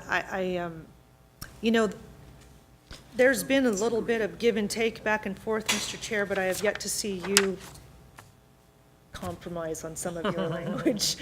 I'm trying to compromise with you, but I've yet to see you compromise. I just wanted to note that. If there's a way, then maybe we can get some things done. The ability to compromise is always open, if there's something to compromise. Mm-hmm. And I want to hear some kind of a reasonable compromise, from my position anyway. Yep. Did you have a question? What I'm doing, and Todd, thank you, I saw you working on this, and I did not second it because I feel like there are a couple other pieces yet, and to me, it's the last section. And so for me, I would choose to have both of these set aside, tabled, to come back with what we've narrowed it down to, which I think is the last paragraph on each of these: compensation, structure, placement, advancement, and do a rework of that. That's where the compromise time comes. Is it the sense of the board that you want to work on the language more? Well, we can't agree. Pardon? I think that's the issue at this point, is the language. And Yeah, I wanted, do you want more time to work on it? Because we can table this and work on the language and bring it back again. Or we can just defeat both motions and start over. Mr. Chair, question. Yeah. If we table this, then I don't know if we keep coming forward with our own ideas, but it still has to go through the process. And I don't know that the committee is interested in any more changes. So, I think this stage of the procedure, we have to make a decision. If we find a policy that we can agree on, I'm quite happy to send it back to the process and let the faculty and staff, through their organizations and assemblages, make comment on it and make suggestions. But we have to make a decision. okay, so it looks like we're not there then. It looks like we are not going to be able to find common language tonight. And at least for me, we are there on resolving the policy narrative, support the college annual step-by compensation, high priority. We've agreed on that. And I believe we've agreed on compensation structure being 3 years. So are we down to, Well, I don't know that we've agreed on anything that we can do tonight without redrafting this, so I was just trying to frame up what the part needs to be redrafted for me, at least, is the final. I would entertain a motion to table this for a month. We're getting no place with this discussion. We need to get someplace with it. If there's another suggestion, I'm happy to entertain it. But I find us just discussing this and not coming up with a final draft. Mr. Chair? Process. Right. Then I think we have made some progress, and we've found some common ground and some compromise, but there's more to be done. I move that we table drafts A and B, that the final sections, compensation structure, placement, advancement section, be reworked. I'll second that. All right, so let me, With a there really timeline. is no debate on tabling it, so we vote on it. But my question to you is, what are you going to do with it being tabled? Are you going to assign it? You want to assign it to a couple of trustees to work on it? I mean, we can't come back here a month from now and start this all over again in the same place. We've got to move it forward. I'll work with you. We tried that. No, we didn't. Try it again. Try it again. No, we didn't. Try You hard. came forward with this. That's why I said we tried it. No, I wasn't part of But that. anyway, I'll I'm sit happy in to. with you too. Pardon? We need a I'll third sit in party. with you, That's right, we too. need a third Okay. party. All right, so the motion to table and to refer it to a committee of two? 3. Well, if it's a committee of three, it's, oh, go ahead. Can't do three. 'cause I we- don't mind if it's Oh, 3 open. would be No. quorum, yeah. Yeah, we'd have to. I'd be happy to assist, Okay, if you'd allow me. but I don't mind have if it's some an thoughts, open so. process. What's it matter? It's just like a workshop. Yeah. So I'd be As long happy as no to. decision is made during the Right. quorum, can we meet? Do we? You got to notice it. We'd have to notice it, that's all. Okay, That's fine. we can do that. That's a good point. This is the You're motion to smart. table. You can. But you'd seconded. But he seconded yours. Your, Oh, Oh, right. that's right. so we have to vote on that. No, we're tabling everything. That stops the discussion. Okay. Yeah, Sort of like No. calling for the question, it stops the discussion. yeah. Let's see. Both. All right, so we tabled it till next month, and it's being referred to a committee consisting of, I'll be on it. I'll be on it. Let me ask a question, sir. yes, We have this committee, whoever comprises of it, oftentimes I feel like I'm a little bit out of the loop, and that's okay, I don't get too worked up about it, but I definitely would like to make sure that, you know, each of us trustees can have an input on this, because personally, I'm okay to vote for B right now, so I have no language that I'm arguing over, I think B's fine, and so we're gonna have a hybrid, but I mean, I want to have my input, because, so. I'll call you. Send it around, send around. I'll wait to hear what you call me. okay. So we have a motion to table. All in favor? Aye. Aye. Okay, it's tabled. Let's move on to the next agenda item. We need to bring burgers next time. Head Start Policy, Council Bylaws. Chris.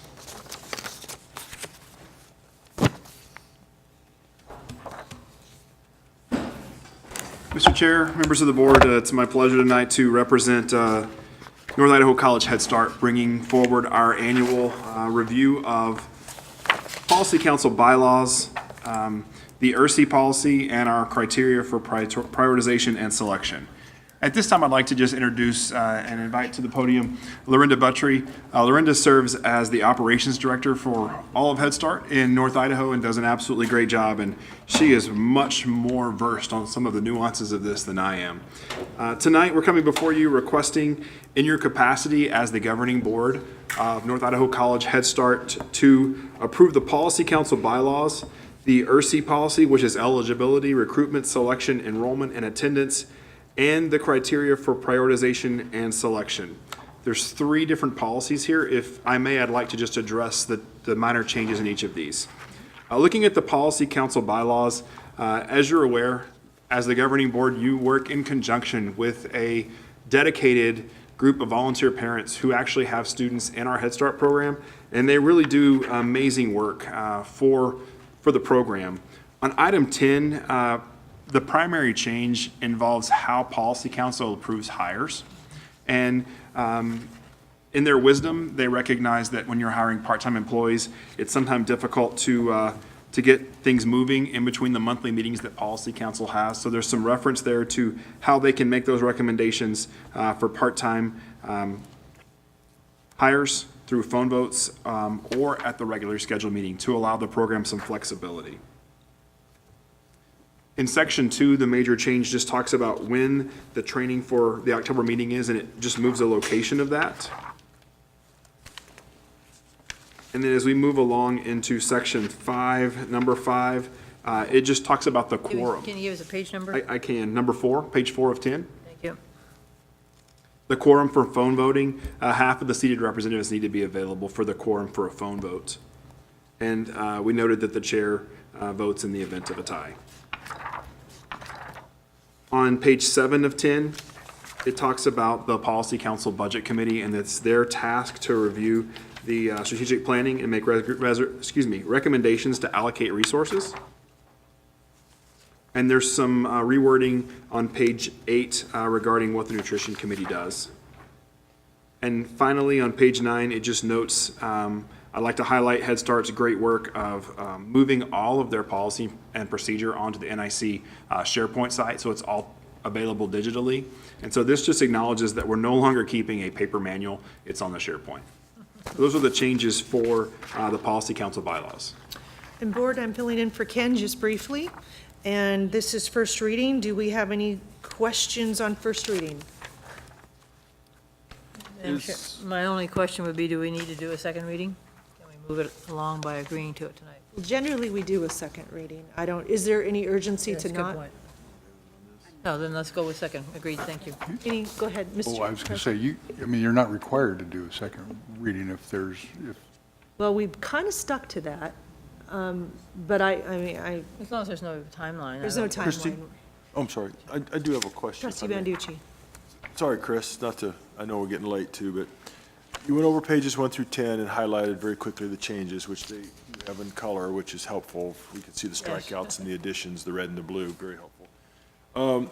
There is a page, some additional pages. There's some blue and then some red strikeouts and then the criteria for prioritization. Is there anything we should be aware of on that, or is it just kind of a no big deal?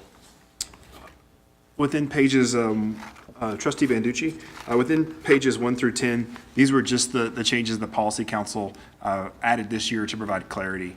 That's the only changes that were there. These other pages are... I'd like to go over those separately next, just to highlight those. Oh, you are? Okay, I thought maybe you were done. My mistake. No, that was my mistake. Please proceed. Well, yeah, you asked, and I thought, okay, well, wait a minute. I see a lot of blue and red still. On the next section is the ERC policy, which is the recruitment and selection and enrollment. This just basically consolidated what you've seen on the following pages into one policy. So as opposed to having an attendance policy, a selection policy, a registration policy, it's all been combined. I was wondering, that's what it looked like. Absolutely. There's no changes here to what we're doing. We just consolidated it into one policy. And then on the next section, you will see, this is where we usually spend some time, is on the criteria for prioritization on how children are selected for enrollment. The major note I would make there is number 11. You'll see that number 11 moved from what was in number 17. Basically, Policy Council is adding points and putting further emphasis on parents who are going to school or who are working multiple jobs. So this created a greater weight for those students who are continuing their education. And so that's something I'd like to highlight, that Policy Council themselves noted. If a parent is engaged in higher education or working multiple jobs, we want to weight those more heavily than we have in the past. And then you'll see that we changed the wording on number 16 from mental health issue to mental health concern. And those are all the changes. Excuse me, sir. That was a significant change, because down below it's an aggregate. To accumulate the points, it's 2 or 3 or 4 or 5, 6, and then to stand that alone and give it 10 points on its own merit, that's a significant change. It is.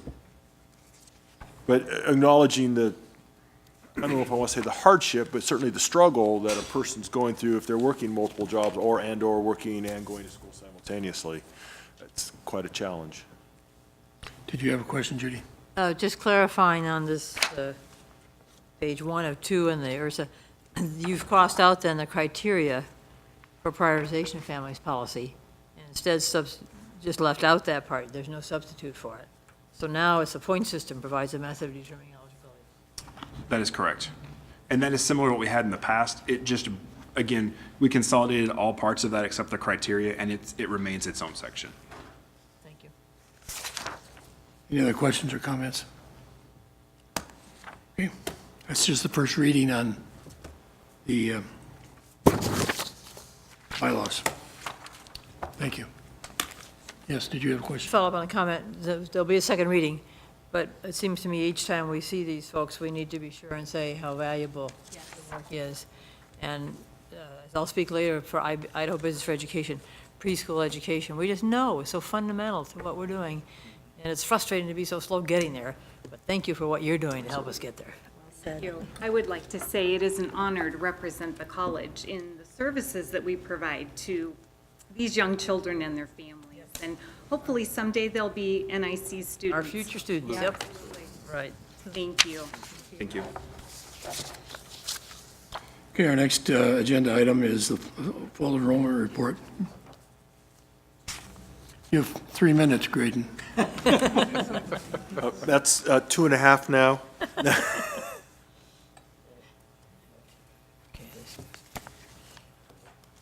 Hey, while he's practicing that, if I may, I'll make a caveat. I did like option B, but in deference to Judy and the concern, I do like the little amendment that I did offer, that we add the current and/or. I do want to say that for the record, because I did make that amendment, and I thought that did help the language a little bit.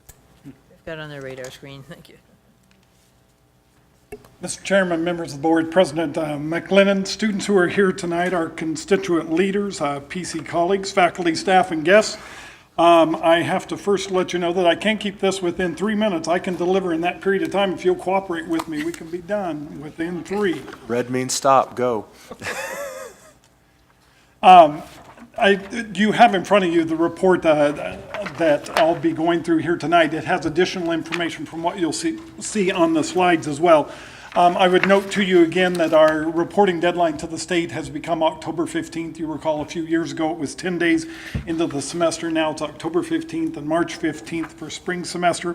You might also recall that that previous information that I had shared the last couple of meetings was that we were about 5% down in headcount and about 5% down in FTE overall. So I'm pleased at the start of this that some of those numbers look better since the last time that I have reported this to you. So I want to start, first of all, with our total enrollment numbers, and then we'll break it down by different categories. So our head count overall is up almost 1%, 0.84%. You can see that on the slide, or it's also in the notes that were given to you. Our FTE is down about 2.78%. That increase in headcount is due to a significant increase in dual credit students. You'll certainly see that soon, and that doesn't surprise you. We've seen a shift in our full-time to part-time student ratio, which is common also. across the state. It's particularly common in this economy when students have the option to work and go to school at the same time. We've added a trend graph outlining our continuing new and returning enrollment students this semester, and you'll see a couple additional slides that you've asked for previously. Here's our full-time and part-time for credit enrollment. I talked to you just a second ago about that trend. You can see that the blue is the full-time, that's been trending down. The part-time is the red, obviously trending up. The continuing new and returning student trend is one that you haven't seen before that I added to the report this time. I want to thank, by the way, Kylene Lloyd wasn't able to be here tonight, and Ann Lewis, who helped considerably. They're our data folks in putting this information together, and I want to offer my thanks to them as well. If you look at these trends on continuing new and returning students, you'll note that the continuing students, and it reflects that bubble that we've talked about in the past, and you'll see more of that in just a second, but that's the one that's decreased most dramatically. Our new students coming in over the last 5 years, 2013 through 2017, has remained fairly stable, but it's important to note that some of that growth or that stability can certainly be attributed to the large number of dual credit students coming into our students. New students are new students, regardless of whether they're dual credit or CTE or academic. Those are all new students by any category. And finally, returning students that's remained fairly stable are those students who have been gone for a year or more and then returned to North Idaho College. So it's those three categories. And this was one that you asked for at the last board meeting to be able to see a longer a glimpse of what's happening with our enrollment here from 2005 through 2017. And we've referenced many times those years when the economy was difficult about the number of students who entered the system. And so you can look there from 2008 until probably 2012 or 2013 about that large number of students who entered the system. This is both our head count in the blue, our FTE in the red. And so the bubble that we've made reference to that you asked me to illustrate over a longer term, that is what you see here. If you would draw a straight line across from 2005 through 2017, there's nothing particularly alarming about the trend. It's that bubble in higher education that has caused us some grief as those students moved out of the system. Graydon? Yes. Can I ask you a question? One of the things that I think I don't know if you commented on it yet, but the increase in head count is because of a tremendous increase in dual credit. Correct. But the impact of that on the fiscal, the income from tuition on the college is significant, isn't it? Because the dual credit students pay much less than a regular student. So are you ready? Are you going to comment on that? Slide for you. Mr. Chairman, that was a perfect setup for All right, the good. slide here. Thank you. Not next slide, but just a couple down the road. Let me break this down now. We've been talking about the total enrollment. We're talking now about, let me get there, for the academic program, separating out the three, academic, CTE, and head count, and then we'll blend all of that together. So in the academic side, our head count was down 7%. Our FTE was down 6.26. On career and technical, the head count is also down about 12%, 11.9%. The FTE was down about 13%. We anticipated some of this decrease. The CTE decrease was a bit of a surprise to us, but we also know that Idaho's experiencing its lowest unemployment rates in 41 years now, and so those students who might have been seeking CTE training have employment instead. The delivery of CTE programs, it's less likely that they can go to school part-time. Most of those are not offered in that fashion, so they've continued to stay employed rather than go to school as a full-time student. And then finally on the, let me go to, there was the CTE. And then finally dual credit. And dual credit then grew 42% in head count, and the FTE grew 31%. We've seen that growth, as you know, over the last several years. There continues to be growth in the selection of dual credit classes offered in the surrounding high schools, and there's also been significant growth in the dual students taking CTE coursework, as was noted when we talked about programs available out at K-Tech as well. And now, Mr. Chairman, this next slide, and again, I want to thank Ann Lewis for doing a lot of the work here, and Chris Martin was certainly involved as well, and I would invite Chris to help if I miss any of the points here. This is certainly hard to read on the screen, but graphically it's best represented. As we predict budget, instead of looking at academic or CTE or dual credit, we instead look at student type that's associated with revenue attached to that student type. So you would note, looking at the slide, if we go the far left-hand side, I want to say that's brown and then maybe pink right underneath it. Those are for in-district students, all in-district students. This is for academic, dual credit, and technical, all in-district students. So Chris and our budget folks, Sarah and others, anticipated in setting the budget that we would have approximately 30,000 credits generated in that area. We performed for fall semester at 86%. That is enrollment as it relates to budget. So we know that that's $130 a credit for in-district students. The projection was to hit 100% of that projection. We needed 30,000 credits approximately. We have generated a little over 26,000. The next one in the middle that appears to be purple is out of district. So there's a projection for out of district, and that's projected separately because of out of district costs. That's a different revenue generation. And so there was a prediction of about 9,900 credits there, and we performed at 8,100. So it was 82% of that projection. The next one to the right, we have a rate for Washington students because of how we serve that Spokane area. The projection there was 3,600 approximately credits. We performed at 29, had 81% of projection. So down in those areas, and that's an additional cost. That's a higher cost as well.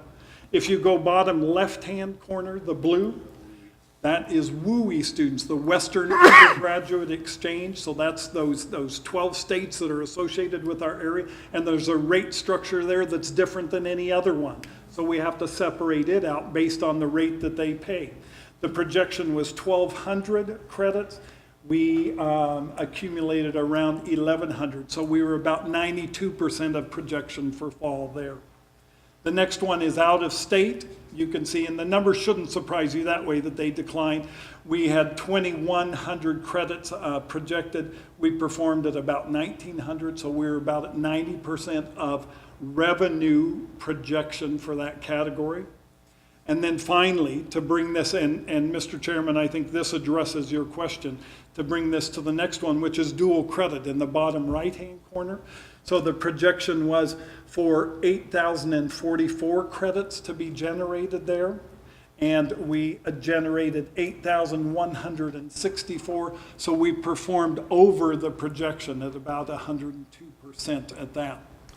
So the combination of all of this then leads to the impact that it has on budget. It's important to be able to look at it this way, and certainly Chris and his staff and President's Cabinet, the President, and then we want to keep the board informed in the same way. That enrollment, sometimes people take enrollment and say, oh, you're only down 2.7% in FTE, so we need to decrease budget by 2.7. It doesn't calculate that way because of all these different categories. Each one of these that I've talked about has a different rate of tuition. So depending on, and this is happening across our state, that community college down in Twin Falls is struggling even to a greater degree because of the number of dual credits there, and that only being at $65 a credit, the least expensive rate. So it looks like great growth in head count, but the impact that it has on revenue is really quite adverse compared to the 130 that we pay for an in-district student. So I wanted to be able to give you this projection, and we can go deeper than this. It's not interactive here tonight, but the way that Ann and Chris and others have set it up, you might see at the top of the screen where it says academic, dual credit, technical. You can just look at each one of those by category for just academic students. Or dual credit, you could look at some of the dual credit. You're probably not going to see an out-of-state dual credit. You probably won't see a WUI. You won't see a WUI dual credit because those aren't impacted that way. technical. We've had a lot of growth in dual credit because of now, remember, it used to be the tech prep, but within the last couple of years, the tech prep has shifted to dual credit in career and technical education programs. So I think, Mr. Chairman, does that address the concern that you have about indexing that to the different tuition categories? Well, it wasn't a concern so much as a question about how that, if we have a tremendous increase in dual credit enrollment, it may sound like we're doing well, but that has a significant impact on the total tuition income. And I thought, I wanted to just see what that was. And thank you. So it might be helpful next time, unless I missed it here, to put that amount of tuition by each of these categories. The actual tuition amount. Yep. Yeah, Mr. Chairman. District was 130, Trustee you said Meyer. 65. We can certainly add that to the reports as well. Helps name how, all the differences that there are. Trustees, there's more information, and we've broken this down in several other ways. I didn't want to, for the part of the report tonight, introducing this as something new, to provide 3 or 4 new slides and go through that to that degree. As you want to look at that, we can provide those reports. We think this is a picture that you need to see. We certainly need to see it because it most impacts about 1/3 of our revenue, as you know, comes from tuition, but not all tuition is equal. It comes at different rates. And so enrollment doesn't tell the story. Enrollment by category tells the story how we're impacted with revenue. And also, just I might add that, we've been masking, in a sense, by not looking at the data this way, what the real impact of enrollment has been on budget and overall. But it also gives us some, if we walk this forward, some better information to use for more analytics around how do we project enrollment and where do we need to go to focus our efforts and what do we need to do not just this year for next year, but what do we need to do this year for right now? So this is much more relevant information for More specific. Mr. Chair. much more specific. Mr. Chair. Sir, may I ask a question? Yes. Graydon, I know we were trying to keep this short, but I'm curious. I'll try to make this a quick question. But I noticed that the Bonners Ferry Outreach Center, as I'm looking through and I'm kind of gazing at this, seems to be kind of bucking the trend a little bit. While Sandpoint and Kellogg and all that, but Bonners Ferry, do we attribute that to anything, or is it just kind of blind luck? I mean, not to, is there? Would you ever agree to blind luck? I won't, Mr. Chairman, Trustee Banducci. I'm going to move, if the board's prepared for me to move past this slide, that outreach center is coming up, and I would love to address your question then, Trustee Banducci. I didn't know if you were truncating the briefing or if you were good to go. You started to sound like you were done too. Still good. I keep asking if there's more. Let me take you now to the outreach centers, and there's 2 different slides. We've reported it to you previously as duplicated headcount, meaning that in these numbers, a student could, one student could account for 3 if they had 3 different classes at the outreach center. That duplicated headcount, it's going to count as 3 times. One student being in 3 different classes will count as 3. That's the duplication of headcount. That's how you've seen it previously. The next slide reports it to you in a different way that's more similar to what you've seen in the total enrollment, and that is by total credits generated in those centers. The trend lines are not much different that way, but I wanted you to be able to compare it to total enrollment and to see credits generated just rather than the unduplicated, the duplicated headcount. To your question, Trustee Banducci, and I know Cassie isn't able to be here tonight. If Vice President Burns has something to add to this, I would certainly welcome that as well. But our belief is that 2 to 3 things happen in those centers. Staffing certainly has. We have some outstanding employees in that area and are really closely connected to the community. What's happening at the high school has a lot to do with that too. Bonners Ferry has really accelerated their interest at the high school in dual credit, and some of that dual credit is delivered at the outreach center, and that delivery impacts those numbers. The counts in outreach students are students actually taking classes there in that facility.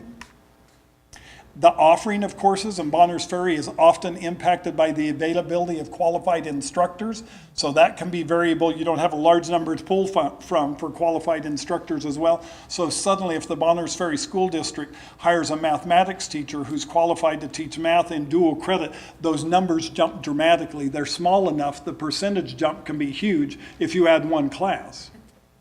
Vice President Burns, is there more to add to that? Thank you. Chairman Howard, members of the board. The only thing I would add to that and to what Graydon was saying, I absolutely agree with him, but I also think the impact of the advanced opportunity funds have also helped our numbers, especially as it is related to the high school students in Bonners Ferry and other places. So it is the impact of the advanced opportunity money.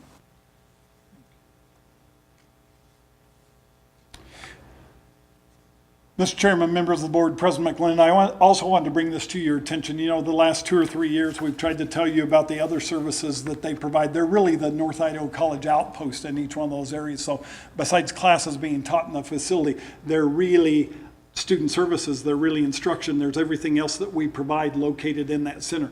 They've been utilized more and more to that regard. I wanted to show you these numbers, that in Bonners Ferry this last year, we had 1,456 visits of people coming in to receive assistance, whether that's classes or there's GED programs or there's testing that's provided there or there's tutoring. It's contacts use of those facilities, the Sandpoint Center at 2,100, the Silver Valley Center at 945. So we don't want to measure the efforts strictly by credits generated or by FTE, but also the utilization as we have students come into Lee Kildare or the Student Union Building and receive services. Those aren't reflected in headcount or FTE, but it's certainly valuable services being provided, not only here, but in the outreach centers.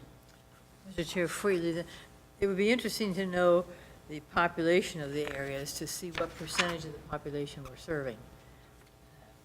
You know, Silver Valley's down, but is that because there's not much population to serve? So another time, show us that. Mr. Chairman, Trustee Meyer, we'll be glad to do that. I like having your questions and being able to respond and provide those slides. We know that Kootenai County is the only county that's been increasing in population. The other counties that we serve have been decreasing, so this is some reflection of that as well. And it may be, we don't need a number, we just need a percentage kind of thing to give us the scale. Thank you. We've reported before about online class taking, and I want to note that this follows about the same trend as our enrollment overall. When you see the number of students taking online courses, the percentage is fairly similar from 2013 through 2017. We've moved from 44 to 42%, so the change in the percentage of students who take an online course has not changed dramatically at all. The dip in total number can be attributed to a decline in enrollment to begin with. Also, we did a bit of changing in our delivery. There was some coursework that was not really appropriate to deliver online. Remedial math was probably a good example of that we have better success in some of those courses making sure they're delivered in face-to-face. So maybe there weren't opportunities that students were accessing before that may not have been good for them in the first place. Idaho counties, wanted to show you the breakdown of that. This is unduplicated, so unique students. So Kootenai County, I'm sure that doesn't surprise you. Bonner County, Shoshone, moving across the chart boundary, Benawa, and then all other Idaho counties combined. Top feeder high schools, we've reported on before, the unduplicated again for credit head count. So left-hand side, the blue is Lake City High School, then Coeur d'Alene next, Post Falls next, and GED you see is the fourth area. By the way, it's important to note, these aren't graduates from last year that have come here. If you take our whole student body and you go back and say, how many of everybody currently enrolled at North Idaho College now came from Lake City High School, that's the 584. It could be somebody my age, it could be somebody 18 years of age, but we both graduated from Lake City High School. The same way with GED, it doesn't mean that there was that number of GED graduates from last year who attending. Overall, those attending, there were 380 who have their GED. And that is it. Mr. Chairman, members of the board, I would be glad to try to answer any questions that you have. question, not as much a question as a comment here. In your summary, your last sentence about things have shrunk a little bit, but not surprised. Then choosing to, let's see, dual growth continue to be strong, number of dual students graduating from high school and choosing to enroll at the institution as a degree-seeking freshman has begun to increase. And to me, that's really one of our goals, so good for you. Thank you, Mr. Chairman. Trustee Meyer, we've been saying for a few years now about we're getting close to hitting the bottom of the trough. We hope we're really close to really being there. It continues to move that direction. This is the closest we've been in 5 years, so we're feeling good about that direction as well. Good. Any other comments or questions? I have a question for you, and maybe it's because I'm puzzled by the comment that you made a few minutes ago about the top feeder high schools, that this bar graph represents where they came from whenever, not just last year. Because in the past, I look at Coeur d'Alene High School and Lake City, and I think they got about the same population, school population, and yet we seem to consistently get fewer people in our dual credit program from Coeur d'Alene High School than from Lake City. So the question about population probably would be an interesting comparison also with Post Falls and some of the other schools. Are we capturing for dual credits? Are we offering, and is there being accepted enough people from these schools on the same kind of a level, percentage-wise, given the school population? And from what you just told me, these figures don't really tell us that. Correct, Mr. Chairman, they don't, and that's information I'd be glad to provide in the next meeting or the next time we do that report. I can tell you our experience certainly is Lake City, we've had fairly dramatic growth in dual credit there. We have a strong relationship with them. Post Falls was an area that we delivered very, very little dual credit just up until this last year or two, and we've had great growth there. We've had strong enrollment in dual credit and in the Lakeland School District for a number of years. They were real progressive in seeking out advanced opportunities for their students. But I'd be real glad to be able to present to you those numbers as it relates to the different feeder schools for dual credit as well. Mr. Chair. I also would think maybe, Graydon, what plays into that Coeur d'Alene Lake City is Lake City is a block schedule. And that could have an impact. And Laura probably would have some input on that as well. Well, two thoughts. If I may, I'm going to piggyback on both of you, actually, in just a second. First off, I would hope, though, that all the dual enrollment portends good numbers for us in the future. That's a good sign, and that's encouraging. With this high dual enrollment, the natural extension of that is that we see them here on campus full-time. So, I mean, that's a bright spot. We may not see that bump, but maybe that's in a year or 2 or 3 we start seeing those kids that are juniors and seniors now. Second thing that's interesting is talking about the percentages, but here's kind of a different factor. You joked about someone your age. Your age, you couldn't have come from Lake City. When I was here, and you and I are the same, it was only Coeur d'Alene. Timberlake didn't exist. So it's interesting that Coeur d'Alene has a much longer history, and if it's of all ages, how much Lake City is higher. Interesting dynamic, but yet when I reported earlier, just on the flip side of that, if we look at, say, kids at K-Tech, in different participation, Coeur d'Alene is way up here and Lake City's down here. In fact, Post Falls is number 1. So don't know if that means anything, but dual enrollment versus a K-Tech, different draws for the kids, maybe block schedule, I don't know. But it's interesting how different schools and their numbers, and maybe, I don't know if that's a cultural thing from the school or just what lens, but as I'm looking at the numbers here, and looking at K-Tech, it's interesting to see the difference. Anyway. The reason I asked the question is not just curiosity, it's more a matter of if we see something, is there something we can work with? Is there something we can try and do to encourage more enrollment?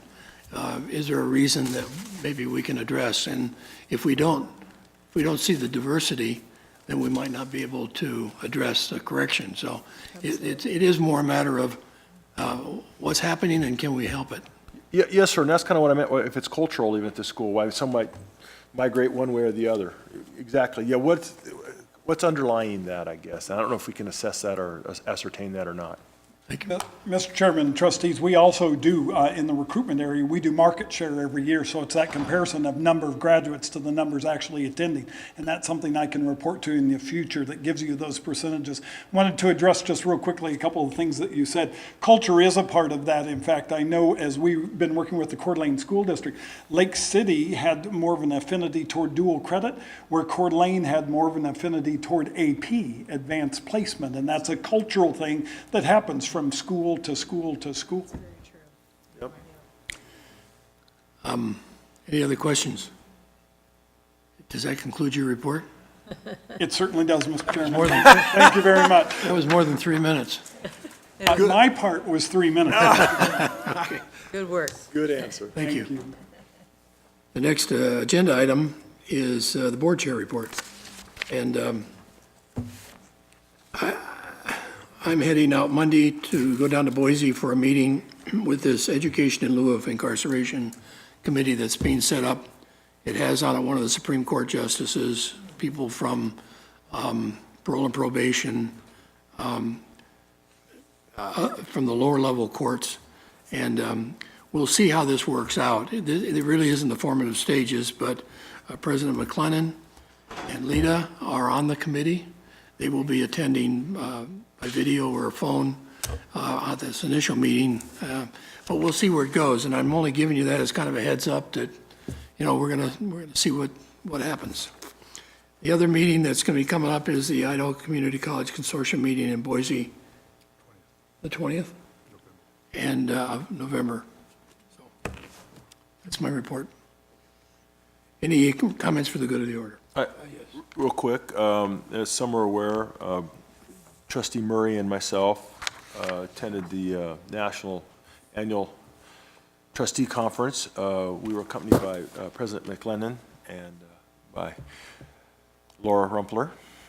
And I personally thought there were some very worthwhile breakout sessions, and was able to bring back a few things. I've shared some things. There's been some emails, lots of information. We brought some stuff back from one college in Texas. I think they'll be very helpful to Graydon, and then I just gave Graydon some more stuff today from some folks in Minnesota, and so there was some real useful things there. I think some things that can translate that we can use and utilize, and so I guess that's my report to say we hopefully spent the taxpayers' money wisely, and we did come back with some stuff. Brad, anything to add?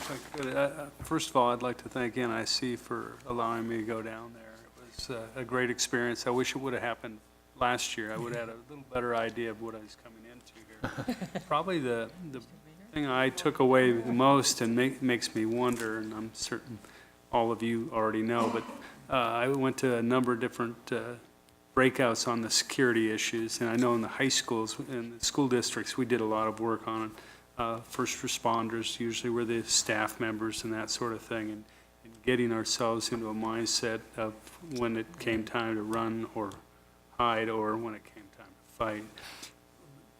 A couple different community colleges along with some local law enforcement personnel really spoke to doing some preparedness work, and quite frankly, I don't know, I just don't know what NIC's done, but I'm pretty confident they've done some.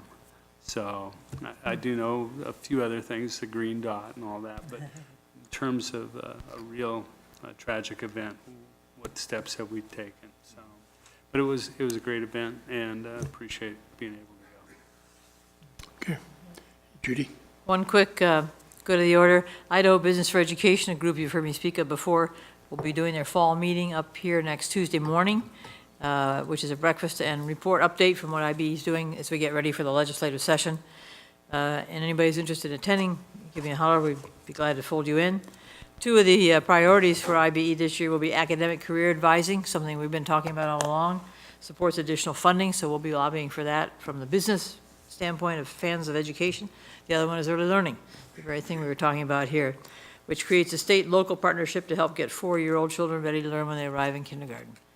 And we're looking to not only get it into legislative action, but then funding it, which will be the biggest challenge.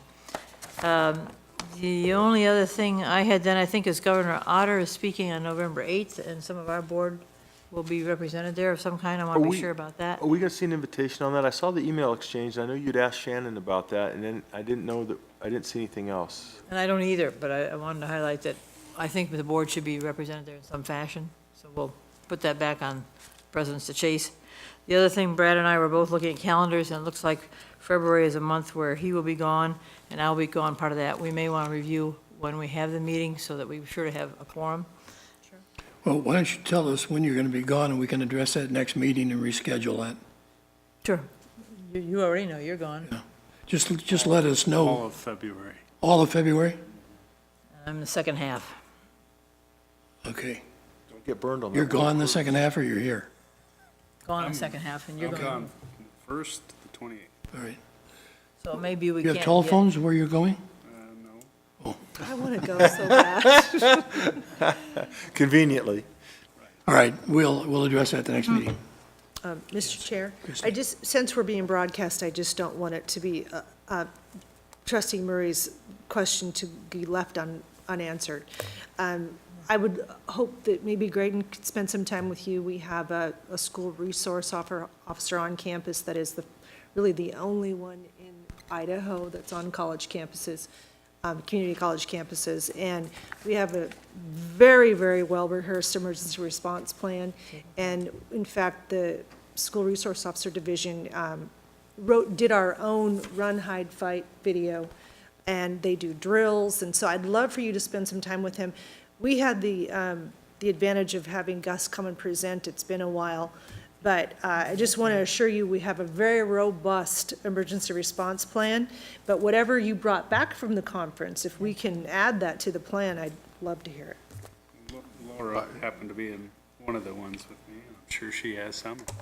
I look forward to it. Well, or Your people call his people. or we could put together a presentation for the board and update them on where we are. I think that's where. Be able to answer questions. It's, just, I've been, much of my career spent just a ton of time on emergency preparedness, and it's a never-ending, really resource issue in terms of time and sometimes money as well. And so it's something that we're interested in. Some of the things that have been mentioned are really big wins for NIC, and we're in a really good place in a lot of ways. We still have a lot of work to do too, though. It's really never-ending work, and I just got louder. A presentation for the board at some future meeting. Happy to do that. Any other comments for the good of the order? Hearing none, we are adjourned.